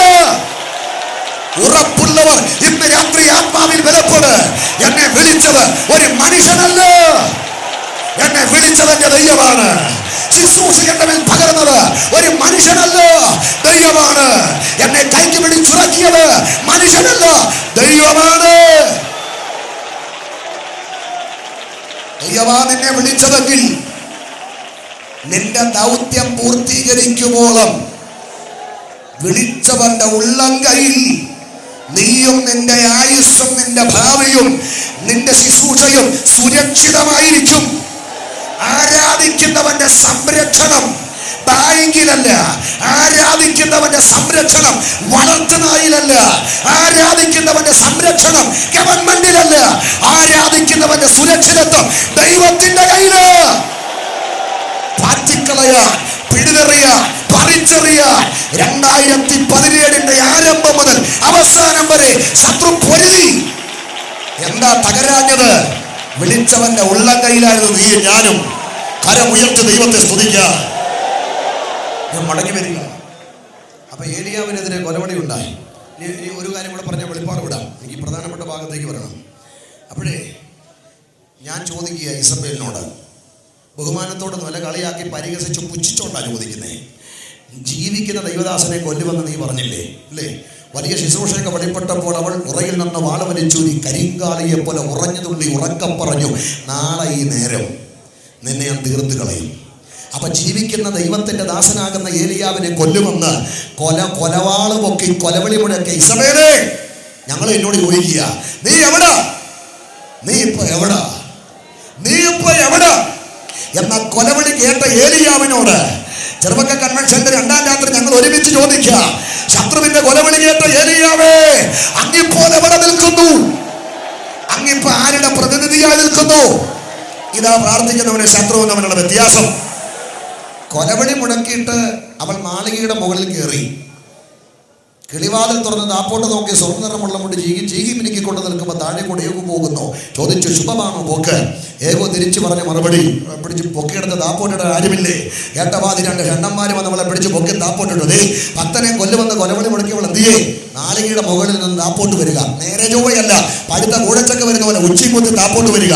വന്ന വരവിൽ കട്ടളപ്പടിയിൽ തലതട്ടി ചിതറി അവിടെ ചോര ഇസ്രായേലിലെ നായ്ക്കുട്ടികളെ നക്കി ഭക്തനെ കൊല്ലുമെന്ന് കൊലവിളി മുടക്കിയവൾ മാളിക മുകളിൽ നിന്നും തലയെ കുത്തി താപ്പോട്ട് വീണ് തകർന്നപ്പോൾ കൊലവിളി കേട്ടവൻ എന്തിയെ? മേലിന് താപ്പോട്ട് വീണ് തകർന്നില്ല, യോർദാന്റെ മറകരയിൽ അഗ്നിരഥമിറങ്ങി. മരണത്തിന്റെ രുചിയറിയാതെ അഗ്നി ചവറ്റിക്കയറി അവൻ മേപ്പോട്ട് പോയി. ഒരു വലിയ ദൈവമനുഷ്യന്റെ വാക്ക് കടമെടുത്ത് പറയുക, കൊലവിളി നടത്തിയവൻ താപ്പോട്ട് വരുമ്പോൾ കൊലവിളി കേട്ടവൻ മേപ്പോട്ട് പോയി. എന്റെ വാക്കിട്ട് പറയുക, കൊലവിളി നടത്തിയവൻ തകർന്ന് താപ്പോട്ട് വരുമ്പോൾ കൊലവിളി കേട്ടവൻ തകർച്ചയറിയാതെ മേപ്പോട്ട് പോയി. കൊലവിളി കേട്ടവൻ മേപ്പോട്ട് പോയപ്പോൾ കൊലവിളി നടത്തിയവൻ താപ്പോട്ട് വന്നു. കൊലവിളി നടത്തിയവൻ ഇന്നൊരുപിടി മണ്ണായി അവശേഷിച്ചപ്പോൾ കൊലവിളി കേട്ടവൻ ഇന്ന് മഹത്വത്തിൽ ജീവിക്കുന്നു. നിന്നെ പകയ്ക്കുന്ന, നിന്റെ തലമുറകളുടെ ഭാവിക്കെതിരെ വാദിക്കുന്ന, നിന്റെ ശുശ്രൂഷയ്ക്കെതിരെ വെല്ലുവിളിക്കുന്ന, നിന്റെ വാഗ്ദത്തത്തിനെതിരെ പടപൊരുതി അലറി വരുന്ന അന്ധകാര മണ്ഡലങ്ങൾ തകർന്ന് ധരിപ്പ സമർപ്പണമാകുമ്പോൾ ആ സ്ഥാനത്ത് നിനക്ക് തകർച്ചയല്ല, തൽസ്ഥാനത്ത് നിനക്കൊരു ഉയർച്ച വരൂ. പ്രാർത്ഥിക്കുന്ന നിന്റെ പുറകിൽ ഇന്ന് രാത്രി വല്ലഭന്റെ കരം ചലിക്കുന്നുണ്ട്. ഞാൻ ആത്മാവിൽ പ്രവചിക്കുകയാണ്. ഇന്ന് രാത്രിയിൽ ഒരു വർഷം നമ്മെ വിട്ടു പോവുക. പടിഞ്ഞാറ് ചക്രവാളത്തിൽ 2017 സൂര്യൻ അസ്തമിക്കാൻ പോകുക. പുതിയൊരു വർഷം നമ്മെ കൊതിക്കാൻ പോകുക. എണ്ണപ്പെട്ട മണിക്കൂറുകൾ, എണ്ണപ്പെട്ട ദിവസങ്ങൾ കഴിയുമ്പോൾ ഒത്തിരി ഓർമ്മകൾ അവശേഷിപ്പിച്ച്, ഒത്തിരി സ്മരണകൾ അവശേഷിപ്പിച്ച് 2017 അങ്ങനെ ചരിത്രത്തിലേക്ക് മാറും. എന്നാൽ ഉദിക്കാൻ പോകുന്ന 2018 നോക്കി ഞാൻ ആത്മാവിൽ പറയാം, 2018 നിന്റെ തകർച്ചയുടെ വർഷമല്ല, നിന്റെ ഉയർച്ചയുടെ വർഷമാണ്. 2018 നിന്റെ നഷ്ടത്തിന്റെ വർഷമല്ല, നിന്റെ ലാഭത്തിന്റെ വർഷമാണ്. വിശ്വസിക്കുന്നവർ ദൈവത്തെ സ്തുതിക്കും. ഈ ദൂത് എന്നോടാണ് വിശ്വസിക്കുന്നവർ. ഗൗരവമായ ഭാഗത്തേക്ക് വരാം. നമ്മുടെ ടൈം കഴിഞ്ഞു. ഇനിയുള്ളത് 7:10 ആയാൽ 80. അതിൻ്റെ പ്രതാപം പ്രയാസവും ദുഃഖമാണ്. ഇനിയുള്ള 10 പ്രയാസമാണ്, ദുഃഖമാണ്. അത് വേഗം തീരും.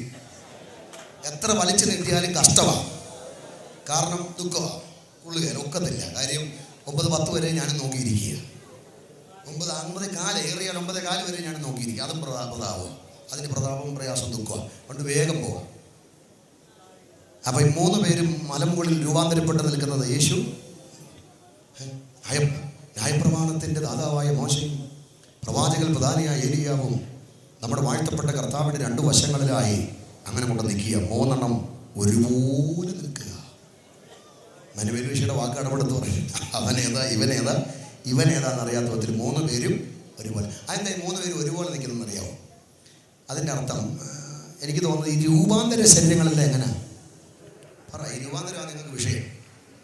അതാണ് ഞാൻ ആദ്യം 2 വട്ടം പറയിപ്പിച്ചു. ഈ 3 പേരും ഒരുപോലെ നിൽക്കുന്നത് എന്നാണെന്നറിയാമോ? രൂപാന്തര ശരീരങ്ങളെല്ലാം എങ്ങനെ പറഞ്ഞു. ദൈവം ഇത് കഴിഞ്ഞോൾ എന്നെ പോലെ ആവുമെന്ന ചിന്ത അങ്ങനെ തന്നെയൊന്നുമല്ല. രൂപാന്തര ശരീരങ്ങളെല്ലാം ഒരുപോലെ മാത്രമേ ഉള്ളൂ പറയാൻ. ഒരുപോലെ. ഇവിടെ ഇപ്പം നമ്മൾ എല്ലാവരും ഏതാണ്ടൊക്കെ പോലെ അങ്ങ് ഇരിക്കുക അല്ലേ? നമുക്ക് നമ്മുടെ വിചാരം ഭയങ്കര സൗന്ദര്യമാണ്. അതാണ് ഒരു കാശിനും കൊള്ളുകയില്ല. ഇവിടെ ഇപ്പോഴ് പ്രായം കൂടിയവരുണ്ട്, കുറഞ്ഞവരുണ്ട്, മുടി നരച്ചവരുണ്ട്, നരയ്ക്കാത്തവരുണ്ട്, മനഃപൂർവ്വം നരപ്പ് മാറ്റിയവരുണ്ട്, അവരെ ഞാൻ തൊടുന്നില്ല. പല്ല് പോയവരുണ്ട്, പല്ലില്ലാത്തവരുണ്ട്, വെപ്പുകല്ലുകാരെ കാര്യം ഞാൻ മിണ്ടുന്നില്ല. കറുത്തവരുണ്ട്, വെളുത്തവരുണ്ട്, ആണുണ്ട്, പെണ്ണുണ്ട്, പിന്നെ സ്വത്രം പറയാത്തവരാരുമില്ല. അങ്ങനൊരു സന്തോഷം എനിക്കുണ്ട്. ഈ രൂപാന്തര ശരീരങ്ങൾക്ക് ഇങ്ങനെ ഭേദം വല്ലതും ഉണ്ടോ? രൂപാന്തര ശരീരങ്ങളിൽ എങ്ങനെ അതുപോലെ. അതുകൊണ്ടല്ലേ സാമിച്ചാൽ നമ്മളിൽ മരണ വീട്ടിൽ പാടാറുള്ളത്, രാവും അന്ധകാരം വെയിൽ ശീതവും അങ്ങില്ല. അടുത്തത് ദൂതതുല്യം ശുദ്ധർ അങ്ങ് ശോഭിച്ചിടും. ആ പാട്ട് കേട്ടിട്ടില്ലേ? ഇല്ലേ? രാവും അന്ധകാരം വെയിൽ ശീതവും അങ്ങില്ലേ. രാവും അന്ധകാരം വെയിൽ ശീതവും അങ്ങില്ലേ.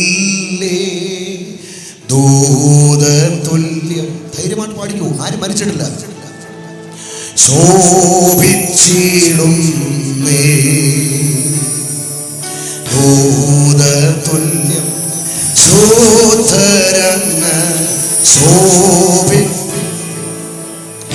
ഓ യെരൂശലേമൻ ഇമ്പവീടേ എപ്പോൾ ഞാൻ. ഓ യെരൂശലേമൻ ഇമ്പവീടേ എപ്പോൾ ഞാൻ വന്നു ചേരും. ധരണിയിലെ പാടും കേടും എപ്പോഴും ചേർന്ന് പാടാം. ധരണിയിലെ പാടും കേടും എപ്പോഴും. ദൂതരും അങ്ങാർത്തുപാടി, ദൂതരും അങ്ങാർത്തു സദാ സോരമണ്ഡലം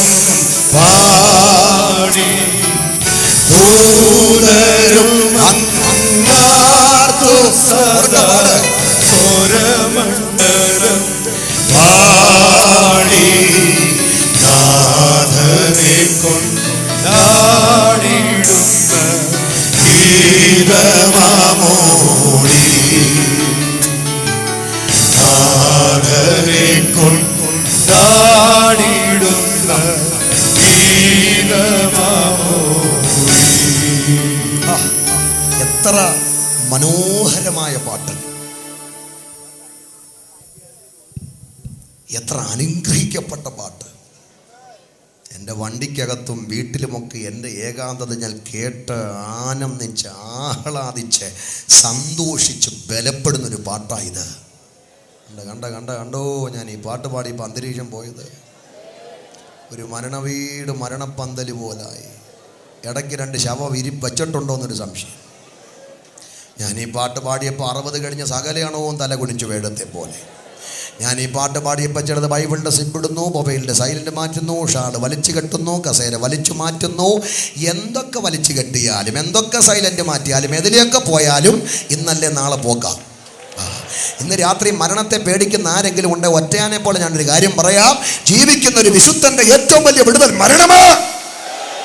അതിനപ്പുറം അവനൊരു വിടുതലില്ല. മരണത്തിലൂടെ ഒരു വിശുദ്ധ ചെന്നെത്തുന്നത് മരണമില്ലാത്ത, ദുരിതമില്ലാത്ത, രോഗമില്ലാത്ത, ദുഃഖമില്ലാത്ത ഒരു നിത്യനാട്ടില്. അതുകൊണ്ടല്ലേ മറ്റൊരു പാട്ടുകാരൻ പാടിയത്, സ്വർഗഭാഗ്യം എത്ര യോഗ്യം ആർക്കും വർണ്ണിച്ച് അതിൻ ഭാഗ്യം ഓർക്കും തോറും എൻ്റെ ആശയേറുക. അടുത്തതകൾ പാടി നിർത്തുന്നത്, പ്രാവിനെ പോലെ എനിക്ക് 2 ചിറകുണ്ടായിരുന്നെങ്കിൽ ശീഘ്രം ശീഘ്രം പറന്ന് പറന്ന് പറന്ന് ഞാൻ എൻ്റെ മണവാളന്റെ സന്നിധിയിലെത്തുമായിരുന്നു. അതുകൊണ്ടാണല്ലോ അതുല്യ പ്രേക്ഷിതാചാര്യനാകുന്ന പൗലോസ് മരണത്തെ നോക്കി ഒരു വാക്ക് പറഞ്ഞത്, ജീവിക്കുന്നുവെങ്കിൽ ക്രിസ്തു, മരിക്കുന്നുവെങ്കിൽ എനിക്ക്. പന്തൽ ഉറക്കപ്പറ, മരിക്കുന്നുവെങ്കിൽ എനിക്ക്, മരിക്കുന്നുവെങ്കിൽ എനിക്ക്. അപ്പൊ മരണം ലാഭമെന്ന് പറഞ്ഞൊരു മഹാൻ പൗലോസ്ലീഹ, മരണം ലാഭമെന്ന് പറഞ്ഞൊരു പ്രത്യയശാസ്ത്രം വിശുദ്ധ ബൈബിൾ. ഞാൻ പലയിടത്തും പറയാറുണ്ട്, എന്തൊരു മടയത്തരം അല്ലെ നാട്ടുകാർ ചിന്തിച്ച കൈകൾ എന്തൊരു പോഷത്തെ പറഞ്ഞ മരണം ലാഭമാണെന്നോ. ലാഭമല്ല, മാനുഷികമായിട്ട് പറഞ്ഞാൽ മരണം നഷ്ടമാണ്. അതുകൊണ്ടാണ് കരുണാകരൻ മരിച്ചപ്പോൾ കേരള രാഷ്ട്രീയം പറഞ്ഞത് കരുണാകരൻ്റെ മരണം രാഷ്ട്രീയ ലോകത്തിന് തീരാ നഷ്ടമാണെന്ന്. കലാഭവൻ മണി മരിച്ചപ്പോൾ മലയാള സമൂഹം അതുകൊണ്ടാണ് പറഞ്ഞത് മണിയുടെ മരണം മലയാള ലോകത്തിന് തീരാ നഷ്ടമാണെന്ന്. മനസ്സിലായോ? മരണം ഇവിടുത്തെ മത, രാഷ്ട്രീയ, സാംസ്കാരിക, കലാ, കായിക മേഖലകളിലെല്ലാം നഷ്ടം മാത്രം വിതയ്ക്കുമ്പോൾ ഇവിടുത്തെ സമസ്ത മേഖലകളിലും നഷ്ടം വിതച്ച മരണത്തെ നോക്കി പോഷനെ പോലെ പൗലോസ് പറയുക, ഇതെനിക്ക് ലാഭമാ. ലോകത്തിന് നഷ്ടം വിതയ്ക്കുന്ന മരണത്തെ നോക്കി ഇതെനിക്ക് ലാഭമാണെന്ന് പറയാൻ തന്റെ ഇടമുള്ള വിശുദ്ധന്മാർ അവരുടെ കരമുയർത്തി ദൈവത്തെ സ്തുതിക്ക്. ഞാൻ അത്രയും പ്രസംഗിച്ചുകൊണ്ട് വന്നത് മരണത്തെക്കുറിച്ച് പറയാം. മരണം വേണ്ടി പ്രസംഗിക്കുന്നത് എനിക്ക് ഭയങ്കര ഇൻട്രസ്റ്റ് ആണ്, വലിയ ഇഷ്ടമാണ്. അപ്പം ഞാൻ അത്രയും പ്രസംഗിച്ചുകൊണ്ട് വന്നത് ഈ മരണത്തെക്കുറിച്ച് പ്രസംഗിക്കാനല്ല, ഈ രൂപാന്തര ശരീരങ്ങളല്ല എങ്ങനെയാണ് ഒരുപോലെയാ. അപ്പം മലമുകളിൽ മോശയും ഏലിയാവും യേശു എങ്ങനെ നിൽക്കുന്നു? ഒരുപോലെ നിൽക്കുക. ഒരു ആമേൻ പറഞ്ഞാട്ടെ. ഞാൻ നിർത്താൻ പോവാ. ഈ ഭയങ്കര കാഴ്ച ആരാ കണ്ടത്? പത്രോസും യാക്കോബും യോഹന്നാനും. ഇത് ചെറിയ കാഴ്ചയാ. ആരും ഇന്നുവരെ കണ്ടിട്ടില്ലാത്ത, ആർക്കും ഇന്നുവരെ കാണാൻ ഭാഗ്യം ലഭിച്ചിട്ടില്ലാത്ത ഒരു മഹാകാഴ്ചയാ ഇവരുടെ പച്ച കണ്ണുകൊണ്ട് ഇവർ കാണുന്നത്. 3 ഒരുപോലെ നിൽക്കുക. ഈ കാഴ്ച കണ്ട ശിഷ്യന്മാരുടെ ഉള്ളിൽ ഉളവായ വികാരം വിശദീകരിക്കാൻ എനിക്ക് പുൾപിറ്റി ഭാഷ കിട്ടുന്നില്ല. കാര്യം ചില കാഴ്ചകൾ നമ്മളെ അങ്ങനെ ആക്കിക്കളയും, വല്ലാതാക്കി കളയും. എന്നോട് കഴിഞ്ഞ ദിവസം ഒരു പാസ്റ്റർ പറഞ്ഞു, 30 വർഷം 40 വർഷം കർത്താവിൻ്റെ വേല ചെയ്ത 2 പാസ്റ്റർമാർ പറഞ്ഞൊരു അനുഭവം. അത് പറയുമ്പോൾ നിങ്ങൾ പെട്ടെന്ന് നിർത്താം, നിങ്ങൾക്കൊന്നുകൂടെ മനസ്സിലാവും. ഒരാൾ പറഞ്ഞത്, യോഗിച്ചോ പണ്ട് കോട്ടയത്ത് വന്നപ്പോഴേ അമ്മയുടെ ഉദരം മുതൽ 2 കാലും വളഞ്ഞു പോയൊരു മനുഷ്യനെ പ്രാർത്ഥനയ്ക്ക് കൊണ്ടുവന്നു. യോഗിച്ചോ അദ്ദേഹത്തിൻ്റെ തലയിലോട്ട് കൈവച്ച് ജീസസ് എന്ന് പറഞ്ഞപ്പോൾ വളഞ്ഞ 2 കാലും. നമ്മുടെ ഒരു പാസ്റ്റർ 30 വർഷം കർത്താവിൻ്റെ വേലയില്ല, പുള്ളി നോക്കിക്കൊണ്ടിരിക്കുന്നു, യോഗിച്ചോ കൈവയ്ക്കുന്നു, കാല് നിവരുന്നു. പുള്ളി അകവാള് വെട്ടിപ്പോയി. ഘട്ടം ഘട്ടമായിട്ടുള്ള സൗഖ്യം 40 ബുധനാഴ്ച കൊണ്ടൊക്കെ പാവം കണ്ടിട്ടുണ്ട്. പക്ഷേ ഒറ്റയടിക്ക് ഒരു വലിയ സൗഖ്യം ആദ്യമായിട്ടാണ് കാണുന്നത്. പുള്ളി പറഞ്ഞു, എൻ്റെ പൊന്നു പാസ്റ്റർ എന്തൊരു അത്ഭുതമാണ്, മനുഷ്യൻ കൈവയ്ക്കുമ്പോൾ വളഞ്ഞ 2 കാല്. ഞാൻ പറഞ്ഞു, എന്നിട്ട് അയ്യോ ആ കാഴ്ച കണ്ടാൽ ഞാൻ 15 മിനിറ്റ് സ്തംഭിച്ചു പോയത്. കണ്ടോ, ചില കാഴ്ച നമ്മളെ വല്ലാതാക്കും. വേറെ ആളെന്നോട് പറഞ്ഞു, ഓങ്കെ 99 കൊച്ചി വന്നപ്പോൾ മുതുകിന് പുതിക്കാത്ത തേങ്ങായുടെ വലിപ്പത്തിൽ മുഴയുമായിട്ടൊരു ക്യാൻസർ രോഗി വന്നു. അദ്ദേഹം അയാളുടെ തലയിലോട്ട് കൈവച്ച് പ്രാർത്ഥിച്ച ആ നിമിഷം മുതുകിലെ വമ്പൻ മുഴ അപ്രത്യക്ഷമായി. ഈ ദൈവദാസനത് കണ്ടു. അങ്ങനെ കൈവെക്കുന്നു, മുഴ മാറിപ്പോകുന്നു. പുള്ളി പറയുക, അയ്യോ എന്തൊരു അത്ഭുതം, കൈവയ്ക്കുന്നു, ബലൂൺ വലിപ്പമുള്ള മുഴ അപ്രത്യക്ഷമാകുന്നു. ഞാൻ പറഞ്ഞു, എന്നിട്ട് അയ്യോ ആ കാഴ്ച കണ്ട ഞാൻ 30 മിനിറ്റ് സ്തംഭിച്ചു പോയെന്ന്. അദ്ദേഹത്തെക്കാട്ടി 15 കൂടി. അപ്പോൾ യോങ്കിച്ചോ കൈവയ്ക്കുന്നതിലൂടെ കാലന് വരുന്നത് കണ്ട്, ബോങ്കെ കൈവയ്ക്കുന്നതിലൂടെ മുഴ മാറുന്നത് കണ്ട് നമ്മുടെ 2 ഭക്തന്മാര് 15-30 മിനിറ്റ് വെച്ച് സ്തംഭിച്ചു പോയെങ്കിൽ, മലമുകളിൽ യേശു രൂപാന്തരപ്പെട്ട് നിൽക്കുന്ന, മോശയും ഏലിയാവും രൂപാന്തരപ്പെട്ട് നിൽക്കുന്ന ഈ അവർണ്ണനീയമായ കാഴ്ച കണ്ട ശിഷ്യന്മാർ സ്തംഭിച്ചോ, മരച്ചോ? അതാ ഞാൻ പറഞ്ഞ എനിക്ക് ഭാഷ കിട്ടുന്നില്ല. ഒരു ചിന്തകൻ പറഞ്ഞത് അതുപോലെ ഞാനങ്ങ് പറയാം. ഈ കാഴ്ച കണ്ട ശിഷ്യന്മാർ മരിച്ചില്ല, മരിച്ചവരെ പോലായി. ഇപ്പം നിങ്ങളിരിക്കുന്ന ഈ സെക്കൻഡ് നിങ്ങളിരിക്കുന്ന പരുവത്തി മിണ്ടുന്നില്ലല്ലോ. ജീവനുണ്ട്, പക്ഷേ മരിച്ചിട്ടില്ല. എന്ത് പറയണം, എന്ത് പ്രവർത്തിക്കണമെന്നറിയാൻ കഴിയാതെ അങ്ങനെ നിൽക്കുക. വേഗം പോവാ. ഞാൻ യാക്കോബും യോഹന്നാനും അങ്ങനെ തന്നെ നിൽക്കുക. ഇപ്പം നിങ്ങൾ ഈ പന്തലിരിക്കുന്ന പോലെ മിണ്ടാതെ നിൽക്കുക, ബഹളമൊന്നും ഉണ്ടാക്കുന്ന അങ്ങനെ നിൽക്കുക. പത്രോസ് കുറേ നേരമൊക്കെ മൗനമായിട്ട് നിന്നു. എന്നിട്ട് പുള്ളിക്ക് ഒക്കുന്നില്ല. പെട്ടെന്ന് പുള്ളി കുടഞ്ഞ് ചാടി തുള്ളി യേശുവിനെ നോക്കി 2 ഡയലോഗ്. കാര്യം എന്ത് കണ്ടാലും പെട്ടെന്ന് എടുത്ത് ചാടുന്നൊരു പ്രകൃതക്കാരനായിരുന്നല്ലോ ആര്? ആദ്യത്തെ പോപ്പൊക്കെ. പക്ഷേ എന്ത് കണ്ടാലും പുള്ളി പെട്ടെന്ന് എടുത്തിയാണ്. അതിൻ്റെ തെളിവാണ് യേശു ഒരിക്കൽ കടൽ വെള്ളത്തിൻ്റെ മുകളിലൂടെ നടന്നു വരുന്ന കാഴ്ച പത്രോസ് കണ്ടപ്പോൾ പുള്ളിക്ക് അങ്ങ് തോന്നുക, ആ വരുന്നത് ആരാ? ഭൂതം. തോന്നുക മാത്രമല്ല, തോന്നിയതുപോലെ തമ്പുരാനെ കയറി വിളിച്ചു ഭൂതം. നിത്യജീവൻ്റെ മൊഴി കൊടുക്കാമെന്ന് പറഞ്ഞ് കൂടെ ചേർത്തവനെ ഒരു ദുർബല നിമിഷത്തിൽ പുള്ളി കയറി വിളിക്കുക ഭൂതം. പിന്നെ ചാകോളം വിളിച്ചോ? ഇല്ല. അതാണ് എന്ത് കണ്ടാലും പെട്ടെന്ന് എടുത്തു ചാടും. 3 ചൊടിച്ചൊരുപോലെ മലമുകളിൽ നിൽക്കുന്ന കാഴ്ച കണ്ടപ്പോൾ പത്രോസ് ചാടി തുള്ളി ഓടി വന്ന് കർത്താവിനെ നോക്കി അടിച്ച 2 വാക്ക് കേട്ടേ, കർത്താവേ, നാം ഇവിടെ ഇരിക്കുന്നത് നന്ന്. അടുത്തത്, നിനക്ക് സമ്മതമെങ്കിൽ ഞാനിവിടെ 3 കുടിൽ. എനിക്ക് ഇച്ചിരൂടെ ബഹുമാനം അദ്ദേഹത്തോട് തോന്നുന്നു. കാര്യം ന്യായമായിട്ട് പുള്ളി ഒരു വാക്ക് ചോദിച്ചു, നിനക്ക്? അദ്ദേഹത്തിൻ്റെ രീതി വെച്ച് നോക്കുകയാണെങ്കിൽ സമ്മതമെന്ന വാക്ക് ചോദിച്ചത് മഹാകരുണയാണ്. ഇത് കണ്ട പുള്ളി നേരെ പോയി കുടല് കെട്ടി ആരോടും ചോദിക്കാതെ 3 വലിച്ചു കയറ്റി വാതിലടക്കേണ്ടതാ പുള്ളി ചെയ്തില്ല. ന്യായമായിട്ടൊരു വാക്ക് ചോദിച്ചു, നിനക്ക് സമ്മതമെങ്കിൽ ഞാനിവിടെ 3 കുടിലുണ്ടാക്കാം. 1 നിനക്ക്, 1 മോശയ്ക്ക്, 1 ഏലിയാവിനെന്ന് പറഞ്ഞു. പത്രോസ് ഈ വാക്ക് പറയുമ്പോൾ തന്നെ പ്രകാശമുള്ളൊരു മേഘം അവരുടെ മേൽ നിഴലിട്ടു. Praise the Lord. എൻ്റെ ചിന്ത, ഈ പ്രകാശമുള്ള മേഘം അവരുടെ മേൽ നിഴലിട്ടത് ഒരു പ്രതിഷേധം പോലെ. കാര്യം 3 പേർ ഒരുപോലെ നിൽക്കുന്ന കാഴ്ച കണ്ട പത്രോസിന്റെ ഉള്ളിൽ ക്രിസ്തുദേവനെ പറ്റി ഉദിച്ചുയർന്ന ദുർബലമായ ചില ചിന്തകൾ ഉണ്ടായേക്കാം. ആ ചിന്തയെ ചുരുട്ടി ചരിത്രത്തിന്റെ ചവിട്ടുകൊട്ടയ്ക്കപ്പുറത്തേക്ക് എറിയുമാറ് പ്രതിഷേധം പോലെ മേഘത്തട്ടിറങ്ങി. എപ്പോഴാ മേഘം ഇറങ്ങിയത്? യേശുവിന്റെ മുഖം സൂര്യനെ പോലെ ശോഭിച്ചപ്പോഴാണോ? പോയോ? എപ്പോഴാ മേഘം ഇറങ്ങിയത്? യേശുവിന്റെ വസ്ത്രം വെളിച്ചം പോലെ വെണ്മയായപ്പോഴാണോ? എപ്പോഴാ മേഘം ഇറങ്ങിയത്? മോശയും ഏലിയാവും യേശുവിനോട് സംസാരിച്ചപ്പോഴാണോ? ശരിക്കും അപ്പോഴല്ലേ ഇറങ്ങേണ്ടിയത്. പിന്നെ എപ്പോഴാ ഇറങ്ങിയത്? 3 കുടിൽ ഇവിടെ ഉണ്ടാക്കാം. 1 നിനക്ക്, 1 മോശയ്ക്ക്, 1 ഏലിയാവിന് എന്ന വാക്ക് എപ്പോൾ പത്രോസ് പറഞ്ഞു, അപ്പോൾ തന്നെ മേഘമിറങ്ങി അവരെ മറച്ചു. കാര്യം ഈ കാഴ്ച കണ്ട പത്രോസിന്റെ ഉള്ളിൽ ഉദിച്ച ചിന്ത. ഏത് കാഴ്ച? 3 പേർ ഒരുപോലെ നിൽക്കുന്ന കാഴ്ച കണ്ട പത്രോസിന്റെ ഉള്ളിൽ ഉദിച്ച ചിന്ത, ഇവിടെ മോശ വലിയവനല്ല, പിന്നെ ഏലിയാവും വലിയവനല്ല, പിന്നെ യേശുവും വലിയവനല്ല. രൂപാന്തര ശരീരങ്ങളെല്ലാം എങ്ങനെയാ? ഒരുപോലെ. അപ്പോൾ ഇവിടെ പുള്ളി ആരെയും വലുതാക്കിയില്ല, ആരെയും ചെറുതാക്കിയില്ല, 3 പേരെയും തുല്യരാക്കി. അതുകൊണ്ടാ പറഞ്ഞ 3 കുടിലെന്ന്. 2 പറഞ്ഞാൽ ഞാൻ അങ്ങോട്ട് നോക്കത്തില്ല, 1 പറഞ്ഞാൽ ഞാൻ തൊടുകയില്ല. 3 കുടിലുണ്ടാക്കാമെന്ന് പത്രോസ് പറഞ്ഞ പദത്തിന്റെ ഇന്നർ മീനിങ് എനിക്ക് മനസ്സിലാക്കാൻ പറ്റിയത് ഈ കാഴ്ച കണ്ട പത്രോസ്, ഏത് 3 പേര് ഒരുപോലെ നിൽക്കുന്ന കാഴ്ച കണ്ട പത്രോസ് ഒരു നിമിഷത്തേക്ക് ലോകരക്ഷിതാവാകുന്ന ക്രിസ്തുവിനെ ഇവിടെ മോശയ്ക്കും ഏലിയാവിനും സമനാക്കാൻ ശ്രമിക്കുകയല്ലേ ചെയ്തത്. അതൊരിക്കലും ദൈവം ആഗ്രഹിക്കുന്നില്ല. പത്രോസേ, നീ എത്ര കാലം കണ്ട കരുത്തനാണെങ്കിലും ശരി, മോശയ്ക്ക് കുടില് കെട്ടിക്കോ, ഏലിയാവിന് കുടില് കെട്ടിക്കോ, അവർക്ക് നടുവിൽ യേശുവിന് കുടില് കെട്ടി നീ യേശുവിനെ മോശയ്ക്കും ഏലിയാവിനും സമനാക്കാൻ ശ്രമം നടത്തേണ്ട. കാരണം യേശു മോശയേക്കാൾ വലിയവനാണ്. മിണ്ടുന്നില്ലല്ലോ. അവൻ ഏലിയാവിനേക്കാൾ വലിയവനാണ്. അവൻ ആദ്യ പിതാമകനായ അബ്രഹാമിനേക്കാൾ മുൻപേ ഉണ്ടായവനാണ്. അവൻ ശലോമോനേക്കാൾ ശ്രേഷ്ഠനാണ്. അവൻ യോനയേക്കാൾ ശ്രേഷ്ഠനാണ്. കോടാന കോടി മുതൽ മുടക്കി പണികഴിപ്പിച്ച യെരുശലേം ദേവാലയത്തേക്കാൾ വലിയവനാണവൻ. ആ ദേവാലയത്തിലെ യാഗങ്ങളെക്കാൾ വലിയവനാണവൻ. അവൻ ശബത്തിനും കർത്താവാണ്. അവൻ ഭൂമിയേക്കാൾ വലിയവനാണ്. അവൻ സ്വർഗത്തേക്കാൾ വലിയവനാണ്. അവൻ ദൂതന്മാരെക്കാൾ വലിയവനാണ്. അവൻ പ്രവാചകന്മാരെക്കാൾ വലിയവനാണ്. അവൻ അപ്പോസ്തലന്മാരെക്കാൾ വലിയവനാണ്. അവൻ രാജാക്കന്മാരെക്കാൾ വലിയവനാണ്.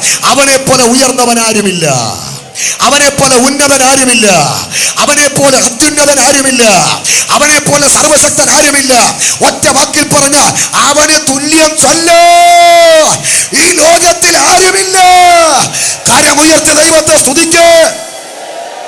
അതുകൊണ്ടാണ് എന്റെ പ്രാണസ്നേഹിതൻ പാസ്റ്റർ രാജേഷ് ഏലപ്പാറ പാടിയത്, തുല്യം ചൊല്ലാൻ ആരുമില്ലേ അങ്ങേ പോലെ യേശുവേ. കൈ ഉയർത്തി ഒരു നല്ല ഹല്ലേലൂയ പറയാമോ? ഒരിക്കൽ കൂടെ ദൈവത്തെ ഒന്ന് സ്തുതിക്കാമോ? എനിക്ക് നിർത്താൻ തോന്നുന്നില്ല, നിർത്താതിരിക്കാൻ നിർവാഹമില്ല. ഞാൻ നിർത്തുകയാ. എനിക്കങ്ങ് അഭിമാനം തോന്നുക. ആവേശം കൊണ്ട് എൻ്റെ അകം തിളച്ചു മറിയുകയാ. ഞാൻ കഴിഞ്ഞ വേക്കും വന്നപ്പോൾ ഓർപ്പിച്ചില്ലേ, ഞാൻ അധികം അഭിസംബോധന ചെയ്യുന്നത് കവലകളില. ഞാൻ ഇതുവരെ ഇന്ത്യ വിട്ട് പുറത്തു പോയിട്ടില്ല. ഞാൻ പ്രസംഗിച്ചത് ഇന്ത്യ രാജ്യത്തിനകത്താ. ഞാൻ പ്രസംഗിക്കുന്നത് കേരളത്തിലെ ഇടവഴികളോടും പെരുവഴികളോടുമാ. 12 വയസ്സിൽ എൻ്റെ പ്രസംഗം ഞാൻ ആരംഭിച്ചതാ. വയസ്സ് 36 കഴിയുന്നു. ഇന്ന് വരെ തുടരുകയാ. എൻ്റെ രാജ്യത്തോട്, എൻ്റെ സംസ്ഥാനത്തോട്, എൻ്റെ നാടിനോട് ഞാൻ ചോരയ്ക്ക് ചൂടുള്ള പ്രായത്തിൽ പ്രസംഗിക്കാൻ തിരഞ്ഞെടുത്ത എൻ്റെ പ്രസംഗ വിഷയമാകുന്ന യേശു ഇവിടെ ആർക്കും തുല്യനല്ല. അവൻ ആരിലും വലിയവനോ. ചെറുവക്ക കൺവെൻഷന്റെ 2ാം രാത്രിയിൽ നാം ആരാധിക്കുന്ന യേശു ലോകത്തിൽ ആർക്കും തുല്യനല്ല. അവൻ ആരിലും വലിയവനാ. ഒറ്റ വാക്കോട് പറഞ്ഞാൽ നിർത്താം. 3 കുടല് കെട്ടിക്കൊണ്ട് പത്രോസ് യേശു ക്രിസ്തുവിനെ മോശയ്ക്കും ഏലിയാവിനും സമനാക്കാൻ ഒരു ചെറിയ ശ്രമം നടത്തിയതുപോലെ ഇന്നത്തെ മത രാഷ്ട്രീയ സാംസ്കാരിക നേതാക്കന്മാരൊക്കെ ചെയ്യുന്നത് ഇത് തന്നെയല്ലേ? ഏത്? ലോകരക്ഷിതാവാകുന്ന ക്രിസ്തുവിനെ അവരിവിടെ പലർക്കും തുല്യനാകുകയല്ലേ? ഞാൻ ഈ 2 വർഷം മുമ്പ് എവിടെയോ ഒരു യോഗത്തിൽ പ്രസംഗിക്കാൻ പോകുമ്പോൾ ബ്ലോക്ക് നിമിത്തം, കാറിൻ്റെ വഴിയിലെ ബ്ലോക്ക് നിമിത്തം വണ്ടി 5 മിനിറ്റ് നിർത്തിയിട്ടപ്പോൾ ഒരു നല്ല പ്രസംഗം കേട്ടു. രാഷ്ട്രീയ പ്രസംഗമാണ്. എൻ്റെ ആവേശം ആ പ്രസംഗം. ഏത് പ്രസംഗം ഞാൻ കേൾക്കും സമയമുണ്ടെങ്കിൽ. അപ്പം ബ്ലോക്കുകാരന് ഒരു 5-6 മിനിറ്റ് പ്രസംഗം കേട്ടു. ഒരു രാഷ്ട്രീയ പ്രമുഖനെ പ്രസംഗം. നല്ല പ്രസംഗമാണ്, നല്ല പ്രസംഗം. പ്രസംഗത്തിൻ്റെ സിംഹഭാഗത്ത് അദ്ദേഹം കത്തി നിൽക്കുമ്പോൾ യേശുവിനെ പറ്റി പറഞ്ഞ 2 വാക്ക് ചെറുതല്ലൻ്റെ കഥ ആവേശമാണ് പൊട്ടിച്ചത്. റെസ്പെക്ട് ചെയ്തുകൊണ്ടാണ് പുള്ളി പറഞ്ഞത്, ബഹുമാനിച്ചുകൊണ്ടാ. സഹൃദയരെ, ദൈവപുത്രനാകുന്ന ക്രിസ്തു ആരാണെന്ന് നിങ്ങൾക്കറിയാമോ? അദ്ദേഹം പറഞ്ഞത്, ദൈവപുത്രനാകുന്ന ക്രിസ്തു ശ്രീ മഹാത്മാഗാന്ധിജിക്ക് തുല്യൻ. എല്ലാവരും കൈയടിച്ചു. ഇപ്പം നിങ്ങൾ ഇങ്ങനെ എന്തിനാ മതി മിണ്ടരുത്. വീണ്ടും കേരളം ആദരിക്കുന്ന, ഭാരതം ആദരിക്കുന്ന, ലോകമറിയുന്ന, ചരിത്രത്തിൻ്റെ താളിൽ വിളക്ക് പോലെ കത്തി നിൽക്കുന്ന കുറേ മഹാഗുരുക്കന്മാരുടെ പേരുകൾ 1, 2, 3, 4, 5, 6 എന്ന ക്രമത്തിൽ നിരത്തിയിട്ട് അദ്ദേഹം ഉറക്കെ പറഞ്ഞു, യേശുദേവൻ ഇവർക്കൊക്കെ തുല്യൻ, ഇവരൊക്കെ യേശുദേവന് തുല്യൻ. എല്ലാവരും കൈയടിച്ചു. ഒറ്റ നിമിഷം ആ മൈക്ക് എൻ്റെ കയ്യിൽ കിട്ടിയിരുന്നെങ്കിൽ ഞാൻ ആശിച്ചു പോയി. തരത്തില്ലല്ലോ അവര്. ഞാൻ അവിടുന്ന് സങ്കടത്തോടെ പോയി. 10 ദിവസത്തിനകം ഞങ്ങൾ 6 പേരടങ്ങുന്ന സംഘം ആ കവലയിൽ ചെന്ന് ഇതുപോലൊരു ചെറിയ ബോക്സ് വെച്ച് കെട്ടി പരസ്യയോഗത്തിന് മറുപടി പറഞ്ഞ പിന്നെ എനിക്ക് സമാധാനമായത്. ഇവിടുത്തെ ഒരുപിടി മത രാഷ്ട്രീയ സാംസ്കാരിക നേതാക്കന്മാർ ലോകരക്ഷിതാവാകുന്ന ക്രിസ്തുവിനെ കേരളം, ഭാരതം, ലോകമറിയുന്ന പല മഹാഗുരുക്കന്മാർക്കും സമരാക്കാൻ അശ്രാന്ത പരിശ്രമം നടത്തുമ്പോൾ, രക്തമൊഴുക്കേണ്ടി വന്നാലും ജീവൻ കൊടുക്കേണ്ടി വന്നാലും ഞങ്ങൾ ലോകത്തോട് ഉറക്കെ പറയും, ലോകത്തിൽ ആർക്കും തുല്യം ചൊല്ലാൻ പറ്റാത്ത അതുല്യനായ ഒരു വ്യക്തിപ്രഭാവം ഇവിടെ അവതരിച്ചിട്ടുണ്ടെങ്കിൽ പറ, അതേശു മാത്രം. അവന്റെ ആളത്വത്തിന്റെ ഗാംഭീര്യഭാവം, അവന്റെ വ്യക്തിത്വത്തിന്റെ ഗാംഭീര്യഭാവം, അവന്റെ ദൈവത്വത്തിന്റെ ഗാംഭീര്യഭാവം, അവന്റെ പ്രഭാഷണത്തിന്റെ ഗാംഭീര്യഭാവം, അവന്റെ ഉപദേശത്തിന്റെ ഗാംഭീര്യഭാവം വിശദീകരിക്കാൻ നീളമില്ല ഈ രാത്രിക്ക്. വിട്ടുകളഞ്ഞ് മടങ്ങി വരട്ടെ. ഇവിടെ രാജ്യം ബഹുമാനിക്കുന്ന, ലോകമറിയുന്ന ഒരു മഹാഗുരുക്കന്മാരെയും മതന്യൂനപക്ഷമാകുന്ന നമ്മൾ നിന്ദിക്കുന്നില്ല, പുച്ഛിക്കുന്നില്ല, പരിഹസിക്കുന്നില്ല. അയ്യോ, അവരെയൊക്കെ നമ്മൾ ആദരിക്കുന്നു, ബഹുമാനിക്കുന്നു. രാജ്യത്തിന് വേണ്ടി ചെയ്ത സേവനങ്ങളുടെ മുമ്പിൽ അഭിമാനം കൊണ്ട് ശിരസ്സും വന്ദിക്കുന്നു. പക്ഷേ ലോകമറിയുന്ന ഒറ്റ മഹാഗുരുക്കന്മാർക്കും നമ്മൾ യേശുവിനെ തുല്യനാക്കത്തില്ല. കാരണം എന്നാന്നറിയാമോ? അവരൊക്കെ മരണം കൊണ്ട് അസ്തമിച്ചപ്പോൾ, അവരൊക്കെ മരണം കൊണ്ട് അസ്തമിച്ചു എന്നതിന്റെ തെളിവായി ലോകത്തിന്റെ നാനാഭാഗത്ത് അവരുടെ കല്ലറ അടഞ്ഞു കിടക്കുമ്പോൾ മരണം കൊണ്ട് അസ്തമിക്കാത്ത ഒരുവനുണ്ടെങ്കിൽ, തുറക്കപ്പെട്ട കല്ലറക്കുടമ ഒരുവനുണ്ടെങ്കിൽ, അതിന്ന് രാത്രി നാം ഉയർത്തുന്ന യേശു. അപ്പൊ ഞാൻ നിർത്തട്ടെ. യേശുക്രിസ്തുവിനെ മറ്റ് രണ്ടുപേർക്ക് സമനാക്കാൻ കുടല് കെട്ടിക്കൊണ്ട് പത്രോസ് മുൻപോട്ട് വന്നപ്പോൾ, ഒക്കത്തില്ലടാ മോനെ എന്ന് ഉറക്കെ പ്രഖ്യാപിച്ചുകൊണ്ട് പത്രോസിന്റെ ഉള്ളിലെ ആശയത്തെ പേപ്പർ പോലെ ചുരുട്ടി ദൂരോട്ടെറിഞ്ഞ് പ്രതിഷേധം പോലെ മേഘത്തട്ടിറങ്ങി. എന്നിട്ട് ആ മേഘത്തിൻ്റെ മറവിൽ നിന്ന് 3 വാക്ക് പറഞ്ഞങ്ങ് നിർത്താം. 3 വാക്ക്. അത് ഭയങ്കര വാക്കാ. ആകാശം കുലുങ്ങി നക്ഷത്രം പൊഴിയുന്ന, ഭൂമി കുലുങ്ങി ഭൂമിയുടെ നാരായ വേരിളകുന്ന 3 വാക്കാ. 1, ഇവൻ. എല്ലാവരും ഒന്ന് ഉറക്കെ പറ, നമ്മൾ നിർത്താൻ പോവുക. ഇങ്ങനെ മിണ്ടാതിരുന്ന എനിക്കിത് പരസ്യയോഗമാണെന്ന് തോന്നും. ഞാൻ വെച്ച് കത്തിക്കുകയും ചെയ്യും, 10 പോക്കുണ്ടാവുകയില്ല. അതുകൊണ്ട് ഉറക്കെ പറ, ആ മേഘത്തിൽ നിന്ന് മുഴങ്ങിയ 3 വാക്കിൽ ഒന്നെന്താണ്? അവിടെ എത്ര പേരുണ്ട്? മോശ, യേശു, ഏലിയാവ്. പക്ഷെ ഉയരത്തിൽ നിന്ന് മുഴങ്ങിയ വാക്ക് ബഹുവചനമല്ല, ഏകവചനമാ. ഇവർ എൻ്റെ പ്രിയപുത്രൻ എന്നല്ല, ഇവൻ എൻ്റെ പ്രിയപുത്രൻ. ഇവരിൽ ഞാൻ പ്രസാദിച്ചെന്നല്ല, ഇവങ്ങൾ ഞാൻ പ്രസാദിച്ചിരിക്കുന്നു. ഇവർക്ക് ചെവി കൊടുപ്പീൻ എന്നല്ല, ഇവന് ചെവി കൊടുപ്പീൻ. ഉറക്കിയൊന്ന് പറഞ്ഞാട്ടെ, ഉറക്കിയൊന്ന് പറഞ്ഞാട്ടെ, ഇവന് ചെവി കൊടുപ്പീൻ. അയ്യോ സാറേ, ഇത്രയും കാര്യം നടന്നപ്പോൾ പത്രോസും യാക്കോബും യോഹന്നാനും എന്ത് ചെയ്യും? മേഘമിറങ്ങി, ഇവൻ എൻ്റെ പ്രിയപുത്രൻ, ഇവങ്ങൾ ഞാൻ പ്രസാദിച്ചിരിക്കുന്നു, ഇവന് ചെവി കൊടുപ്പിക്കുന്ന 3 വാക്ക് മുഴങ്ങിയപ്പോൾ കുടല് കെട്ടാൻ വന്ന പത്രോസും കൂടെ വന്ന യാക്കോബും യോഹന്നാനും എന്ത് ചെയ്യും? അതുകൊണ്ട് കിടക്കുന്ന കടപ്പ് കണ്ടോ? ഫ്ലാറ്റായി. ടച്ച് എന്നൊന്നും ആരും പറഞ്ഞില്ല, ഫയർ എന്നൊന്നും പറഞ്ഞില്ല. വിയർപ്പും അഴുക്കും വരേണ്ട തുവാല ചുരുട്ടി ക്രിക്കറ്റ് ബോൾ പോലാക്കി ഉച്ചയ്ക്ക് നേരെ എറിഞ്ഞ് താഴെയിട്ടില്ല. ഇത് കണ്ടപ്പോൾ ഭയന്ന് കമണ് വീണു.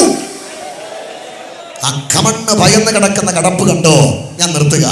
യേശു അടുത്തോട്ട് ചെന്ന് അവരെ തൊട്ടു.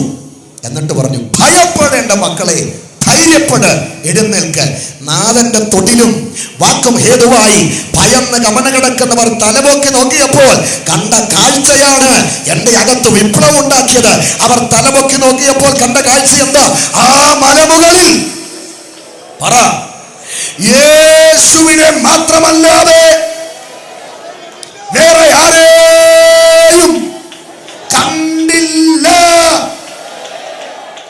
എന്തിയെ മോശ, എന്തിയെ ഏലിയാവ്?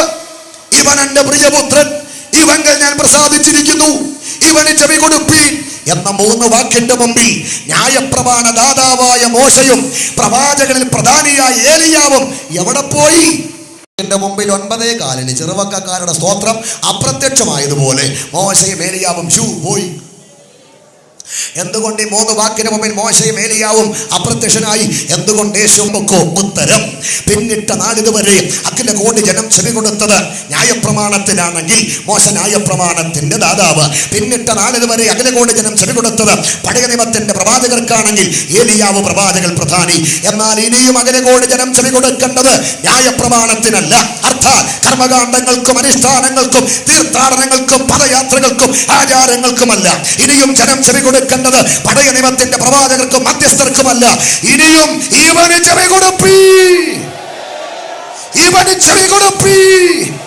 ന്യായപ്രമാണത്തെ നിവർത്തിയാക്കാനാ ഇവൻ വന്നത്. പ്രവാചകർ പ്രവചിച്ച പ്രവചനത്തിന്റെ ചുരുൾ നിവർത്താനാ ഇവൻ വന്നത്. ഇതൊരു പൊതുയോഗമായതുകൊണ്ട് മറ്റൊരുത്തണിലും രക്ഷയില്ല.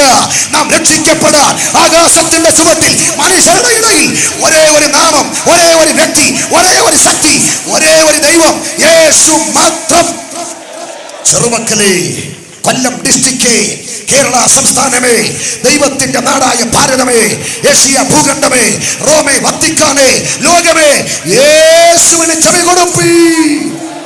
അവനല്ലാതൊരു വിമോചകനില്ല, അവനല്ലാതൊരു ഉദ്ധാരകനില്ല, അവനല്ലാതൊരു മധ്യസ്ഥനില്ല, അവനല്ലാതൊരു രക്ഷകനില്ല, അവനല്ലാതൊരു ആരാധ്യനില്ല, അവനല്ലാതൊരു രാജാവില്ല, അവനെ പോലെ ആരുമില്ല. അവന് ചെവി കൊടുപ്പീ. എന്തുകൊണ്ട്? കണ്ണുകൊണ്ട് ക്രിസ്തുവിന് ചെവി കൊടുക്കണം. ക്രിസ്തു ലോകത്തിൽ വന്നത് രണ്ട് കാര്യം, ഞാൻ നിർത്തുകയാ. പാപിയെ രക്ഷിക്കണം, ദൈവത്തെ വെളിപ്പെടുത്തണം. പാപിയെ രക്ഷിക്കാനും ദൈവത്തെ വെളിപ്പെടുത്താനും അനന്തത വെടിഞ്ഞവനിൽ ആഗമിച്ച ക്രിസ്തുദേവൻ അകലുകൂടെ ജനത്തെ നോക്കി പറഞ്ഞ ചില വാക്ക്: ഒന്ന്, ഞാൻ സ്വർഗത്തിൽ നിന്നും വന്നവൻ. രണ്ട്, ഞാൻ ജീവന്റെ അപ്പം. മൂന്ന്, ഞാൻ വഴിയും സത്യവും ജീവനുമാണ്. നാല്, ഞാൻ സമാധാനദായകൻ. അഞ്ച്, ഞാൻ ആടുകളുടെ അതിശ്രേഷ്ഠ ഇടയൻ. ആറ്, ഞാൻ ലോകത്തിന്റെ വെളിച്ചം. ഏഴ്, ഞാൻ തന്നെ ജീവനും പുനരുത്ഥാനവും. എന്നിൽ വിശ്വസിക്കണം, മരിച്ചാലും ജീവിക്കും. എന്തുകൊണ്ട് ക്രിസ്തുവിന് ചെവി കൊടുക്കണം? സ്വർഗത്തിൽ നിന്നും അവതരിച്ച ഏകരക്ഷകനാണവൻ, ജീവന്റെ അപ്പമാണവൻ, വഴിയും സത്യവും ജീവനുമാണവൻ, സമാധാനദായകനാണവൻ, അനുഗമിപ്പാൻ കൊള്ളാവുന്ന നല്ല നേതാവായ ആടുകളുടെ ശ്രേഷ്ഠ ഇടയനാണവൻ, ലോകത്തിന്റെ വെളിച്ചമാണവൻ, പുനരുത്ഥാനവും ജീവനുമാണവൻ. എന്തുകൊണ്ട് അവന് ചെവി കൊടുക്കണം? നിന്റെ സകല ചോദ്യത്തിനും പരിഹാരകൻ ക്രിസ്തുവാണ്. നിന്റെ സകല പാപത്തിന്റെയും മോചകൻ ക്രിസ്തുവാണ്. നിന്റെ സകല അന്വേഷണത്തിന്റെയും കണ്ടെത്തൽ ക്രിസ്തുവാണ്. അവൻ കേവലം ഒരു മനുഷ്യനല്ല, അവൻ കേവലം ഒരു കെട്ടുകഥയല്ല, അവൻ കേവലം ഒരു ദേവനല്ല, അവൻ ദൈവത്തിന്റെ പ്രതിമയാണ്, സകല സൃഷ്ടിക്കും ആദിജാതനാണ്. അവനിലല്ലോ ദൈവത്തിന്റെ സകല സമ്പൂർണതയും ദേഹരൂപത്തിൽ വസിക്കുന്നത്. അവനെ പോലൊരു ദൈവമില്ല. അവന് ചെവി കൊടുപ്പി. ശബ്ദപരിധിയിൽ ജീവിതം തകർന്ന ആരെങ്കിലും, പാപത്തിന്റെ വിഴുപ്പ് ചുമ്മി ജീവിതത്തിന്റെ വീതികളിൽ വലയുന്ന ആരെങ്കിലും, വചനത്തിന്റെ പരിഹാരത്തിന്, പാപത്തിന്റെ പരിഹാരത്തിന് ഭജിച്ച നമിച്ച സേവിച്ച പിഞ്ചെന്ന ദൈവങ്ങളാലും ശക്തികളാലും കൈവിടപ്പെട്ട് മുട്ടിയ വാതിലടഞ്ഞ് ആശവച്ച മനുഷ്യരകന്ന് പിടിച്ച കമ്പുകളടർന്ന് ഇനി എനിക്ക് ഒരു രക്ഷയില്ല, വിമോചനമില്ല എന്ന് നനച്ചിരിക്കുന്ന ആരെങ്കിലും ഞങ്ങളെ കേൾക്കുന്നുണ്ടോ? പദയാത്രയില്ലാതെ, ബുദ്ധിമുട്ടുകളില്ലാതെ, പണച്ചിലവില്ലാതെ, ശാരീരിക ദണ്ഡനങ്ങളില്ലാതെ നിന്റെ സകല പ്രശ്നത്തെയും പരിഹരിക്കാൻ, നിന്റെ സകല രോഗത്തെ സൗഖ്യമാക്കാൻ, നിന്റെ സകല പാപത്തെ മോചിക്കാൻ കരുത്തുള്ള ഒരു രക്ഷകനെ ഞങ്ങൾ ഉയർത്തുന്നു. അവന് ചെവി കൊടുപ്പീൻ. അവനാണ് യേശു. എല്ലാ കണ്ണുകളും അടയ്ക്കുക. നമ്മുടെ കരം ഒരു നിമിഷ സ്വർഗത്തിലേക്ക് ഉയർത്താം. എനിക്ക് അനുവദിച്ച സമയം കഴിഞ്ഞു, ഞാൻ നിർത്തുകയാണ്. നമ്മുടെ കർത്താവിനെ പോലെ ഉന്നതൻ, നമ്മുടെ കർത്താവിനെ പോലെ പരിശുദ്ധൻ, നമ്മുടെ കർത്താവിനെ പോലെ ശ്രേഷ്ഠൻ മറ്റാരുമില്ല. കരങ്ങളൊന്ന് ഉയർത്തിപ്പിടിച്ചാട്ടെ. എല്ലാവർക്കും തൽസ്ഥാനങ്ങളിൽ ഒരു നിമിഷം എഴുന്നേറ്റ് നിൽക്കുക. നിങ്ങളുടെ കരങ്ങൾ ഉയർത്തിപ്പിടിച്ചു. ഇന്ന് രാത്രി ഒരു വാക്ക് ഞാൻ നിങ്ങൾക്ക് വേണ്ടി പ്രാർത്ഥിക്കാൻ പോവുകയാണ്. എല്ലാ കരങ്ങളും ഉയർത്തിപ്പിടിക്കുക. ഒരു നിമിഷം നമുക്ക് നമ്മുടെ കർത്താവിനെ മഹത്വപ്പെടുത്താം. കർത്താവിൻ്റെ വലിയ സാന്നിധ്യം, ആത്മാവിൻ്റെ അഭിഷേകത്തിൻ്റെ വലിയ സാന്നിധ്യം ഇന്ന് രാത്രിയിൽ ഈ പന്തലിൽ ചലിക്കുന്നുണ്ട്. തിരിച്ചറിയുന്നവർ മൗനമായിരിക്കാതെ കരങ്ങൾ ഉയർത്തിക്കാട്ടെ. ഏലിയാവിൻ്റെ ദൈവത്തിൻ്റെ കരം ഇന്ന് രാത്രി ഈ പന്തലിൽ ചലിക്കുന്നുണ്ട്. അതറിയുന്നവർ അല്പനിമിഷം കരങ്ങൾ ഉയർത്തി ദൈവത്തെ സ്തുതിക്കണം. ആരും മൗനമായിരിക്കരുത്. ആരാധന, ആരാധന, ആരാധന, എല്ലാ കരങ്ങളും ഉയർത്തി. ആരാധന, ആരാധന, ആരാധന, ആരാധന. ഇത്രമാം സ്നേഹം ഉയർകോടും ദേവിക്കാം. ഇത്രമാം സ്നേഹം ഉയർകോടും ദേവിക്കാം.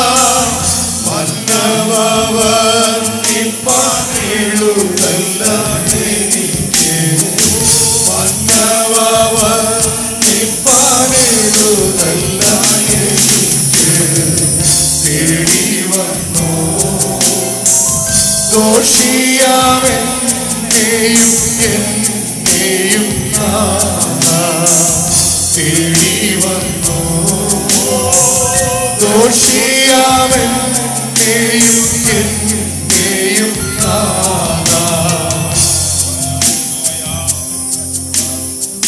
നമുക്ക് പ്രാർത്ഥിക്കാം. മോശയെക്കാളും വലിയവനായ ദൈവം, ഏലിയാവിനേക്കാളും വലിയവനായ ദൈവം, സ്തോത്രം. ഞങ്ങളുടെ പ്രിയ കർത്താവേ, ഇന്ന് രാത്രിയിൽ ഞങ്ങളോട് സംസാരിച്ച വചനത്തിനായി സ്തോത്രം. കർത്താവേ, സ്തോത്രം. ഞങ്ങളെ രക്ഷിച്ചതിൻ്റെ വലിയ സ്നേഹത്തിനായി സ്തോത്രം ചെയ്യുന്നു. കർത്താവേ, ഇത് ഞങ്ങളോട് കാണിച്ച എല്ലാ നന്മകൾ ഓർത്ത് ഇന്ന് രാത്രി ഞങ്ങൾ സ്തോത്രം ചെയ്യുന്നു. സ്തോത്രം. കർത്താവ് ജനത്തെ കൂട്ടി കൊണ്ടുവന്നുകൊണ്ട് സ്തോത്രം. വിവിധ സഭകളിലായി കർത്താവെ കടന്നു വന്ന എൻ്റെ ജനത്തിനായി സ്തോത്രം ചെയ്യുന്നു.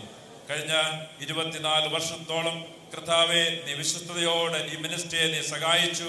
കർത്താവെ ആവശ്യമുള്ള എല്ലാ നന്മകളും നൽകി പുതിയ ആത്മാക്കളെ സഭകൾക്ക് നൽകി കർത്താവെ സ്തോത്രം സഭയായി കർത്താവ് ദർശനം നൽകി കർത്താവ് നടത്തിയ എല്ലാ വഴികളോർത്ത് ഇന്ന് രാത്രി അടിയൻ സ്തോത്രം ചെയ്യുന്നു. കർത്താവെ സ്തോത്രം, ഹല്ലേലൂയ. ഇന്ന് രാത്രി ജനത്തോട് സംസാരിച്ചതിന്റെ വചനത്തിനായി വീണ്ടും സ്തോത്രം. ജനങ്ങൾ കൊടുത്ത ആശ്വാസത്തിനായി സ്തോത്രം, സൗഖ്യത്തിനായി സ്തോത്രം. ഇന്ന് രാത്രിയിൽ പരിശുദ്ധാത്മാവ് കർത്താവെ സ്തോത്രം ഇവിടെ ചന്തമായി കർത്താവെ ഇടപെട്ടത് കൊണ്ട് നിനക്ക് ഞങ്ങൾ സ്തോത്രം ചെയ്യുന്നു. ഹല്ലേലൂയ. കർത്താവെ നിന്റെ മക്കൾ സന്തോഷത്തോടെ സ്നേഹത്തോടെ നൽകിയ കർത്താവെ സ്തോത്ര വഴിപാടിനായി സ്തോത്രം ചെയ്തു. നിന്റെ മക്കളെ എല്ലാം ധാരാളം അനുഗ്രഹിക്കണമേ കർത്താവെ. ഈ കൺവെൻഷന് ആവശ്യമായിട്ടുള്ള പണം കർത്താവ് നൽകണമെന്ന് പ്രാർത്ഥിക്കുന്നു. കർത്താവെ സ്തോത്രം, അടുത്ത് നടക്കേണ്ട എല്ലാ ദിവസമുള്ള കൺവെൻഷന്റെ കരങ്ങളിലേക്ക് ഏൽപ്പിക്കുന്നു. അത് അനുഗ്രഹമാക്കി തീർക്കണം. കർത്താവിന്റെ ദാസന്മാരെ അഭിഷേകത്തോടെ നീ അയക്കണം. ജനത്തിന് വിടുതലായ തീർക്കണമേ കർത്താവെ. അനേക അത്ഭുതങ്ങൾ ഞങ്ങളുടെ ഇടയിൽ നടക്കുവാൻ പ്രാർത്ഥിക്കുന്നു. സ്തോത്രം. എല്ലാ അങ്ങയുടെ ഭൃത്യന്മാർക്കായി സ്തോത്രം. അവരുടെ അധ്വാനങ്ങൾ കർത്താവ് അറിയുന്നല്ലോ, അവരുടെ കുടുംബങ്ങളെ കർത്താവ് അറിയുന്നല്ലോ, അവരുടെ കുഞ്ഞുങ്ങളെ കർത്താവ് അറിയുന്നല്ലോ. സ്തോത്രം. കർത്താവെ ഈ വർഷത്തെ കൺവെൻഷൻ ഏറ്റവും അനുഗ്രഹമായി തീരുവാൻ ഞങ്ങൾ അങ്ങയോട് പ്രാർത്ഥിക്കുന്നു. സ്തോത്രം. ഹല്ലേലൂയ. കേൾപ്പിച്ച വചനത്തിനായി വീണ്ടും സ്തോത്രം. അങ്ങയുടെ ദാസനായി കുടുംബത്തിനായി കർത്താവെ ഞങ്ങൾ സ്തോത്രം ചെയ്യുന്നു. കർത്താവ് ആരോഗ്യത്തോട് നടത്തണമേ, അഭിഷേകത്തോട് നടത്തണമേ. ഈ രാജ്യത്തിനും ഇന്ത്യക്കും ഒക്കെ സുവിശേഷത്തിന് കർത്താവെ കാരണമായി പിന്നെ നിന്റെ ദാസനെ ഉപയോഗിപ്പാൻ ഞങ്ങൾ പ്രാർത്ഥിക്കുന്നു. കർത്താവെ ജോൺസൺ പാസ്റ്റർക്കായി സ്തോത്രം, കുടുംബത്തിനായി സ്തോത്രം, കൊടുത്ത ദർശനത്തിനായി സ്തോത്രം. ഒരുമിച്ച് കൂടെ പ്രവർത്തിക്കുന്ന കർത്തദാസന്മാർക്കായി വീണ്ടും സ്തോത്രം ചെയ്യുന്നു. കർത്താവെ എല്ലാത്തിനും നന്ദി. യേശു ക്രിസ്തുവിന്റെ വലിയ നാമത്തിൽ തന്നെ. പിതാവായ ദൈവത്തിന്റെ സ്നേഹവും കർത്താവ് യേശു ക്രിസ്തുവിന്റെ ഹല്ലേലൂയ സ്നേഹവും കർത്താവെ ഹല്ലേലൂയ പരിശുദ്ധാത്മാവിന്റെ കൂട്ടായ്മയും ഞങ്ങളോട് എല്ലാവരോടും പ്രാർത്ഥിച്ച എല്ലാ വിഷയത്തോടും കൂടെ എപ്പോഴും ഉണ്ടാകുമാറാകട്ടെ. ഹല്ലേലൂയ. രാത്രികാലം ചെയ്യുന്ന ദൈവത്തിന് സ്തോത്രം പറഞ്ഞാണ്. Hallelujah, hallelujah. ഇതുവരെയും ഞങ്ങളെ ശ്രവിച്ചുകൊണ്ടിരുന്ന എല്ലാ മാന്യ ശ്രോതാക്കൾക്കും ഞങ്ങളുടെ ഹൃദയംഗമായ നന്ദി രേഖപ്പെടുത്തുന്നു.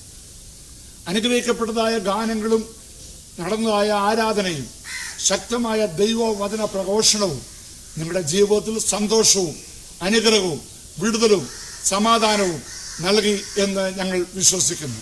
ഞങ്ങളുമായി ബന്ധപ്പെടുവാൻ ദയവായി കോൺടാക്ട് ചെയ്യുക. Mister Samsy Daniel, new life biblical seminary, Cheruvakkal PO, Ayur, Kollam, Kerala. Phone number 9447766316. അമേരിക്കയിൽ ഞങ്ങളുമായി ബന്ധപ്പെടുവാൻ pastor Johnson Daniel, 14323 Datur drive, Houston, Texas 77049. Address ഒരിക്കൽ കൂടെ, pastor Johnson Daniel, 14323 Datur drive, Houston, Texas 77049. Phone number 281-458-9938. ദൈവമായ കർത്താവ് നിങ്ങളെ ഏവരെയും ധാരാളമായി അനുഗ്രഹിക്കുമാറാകട്ടെ. God bless U.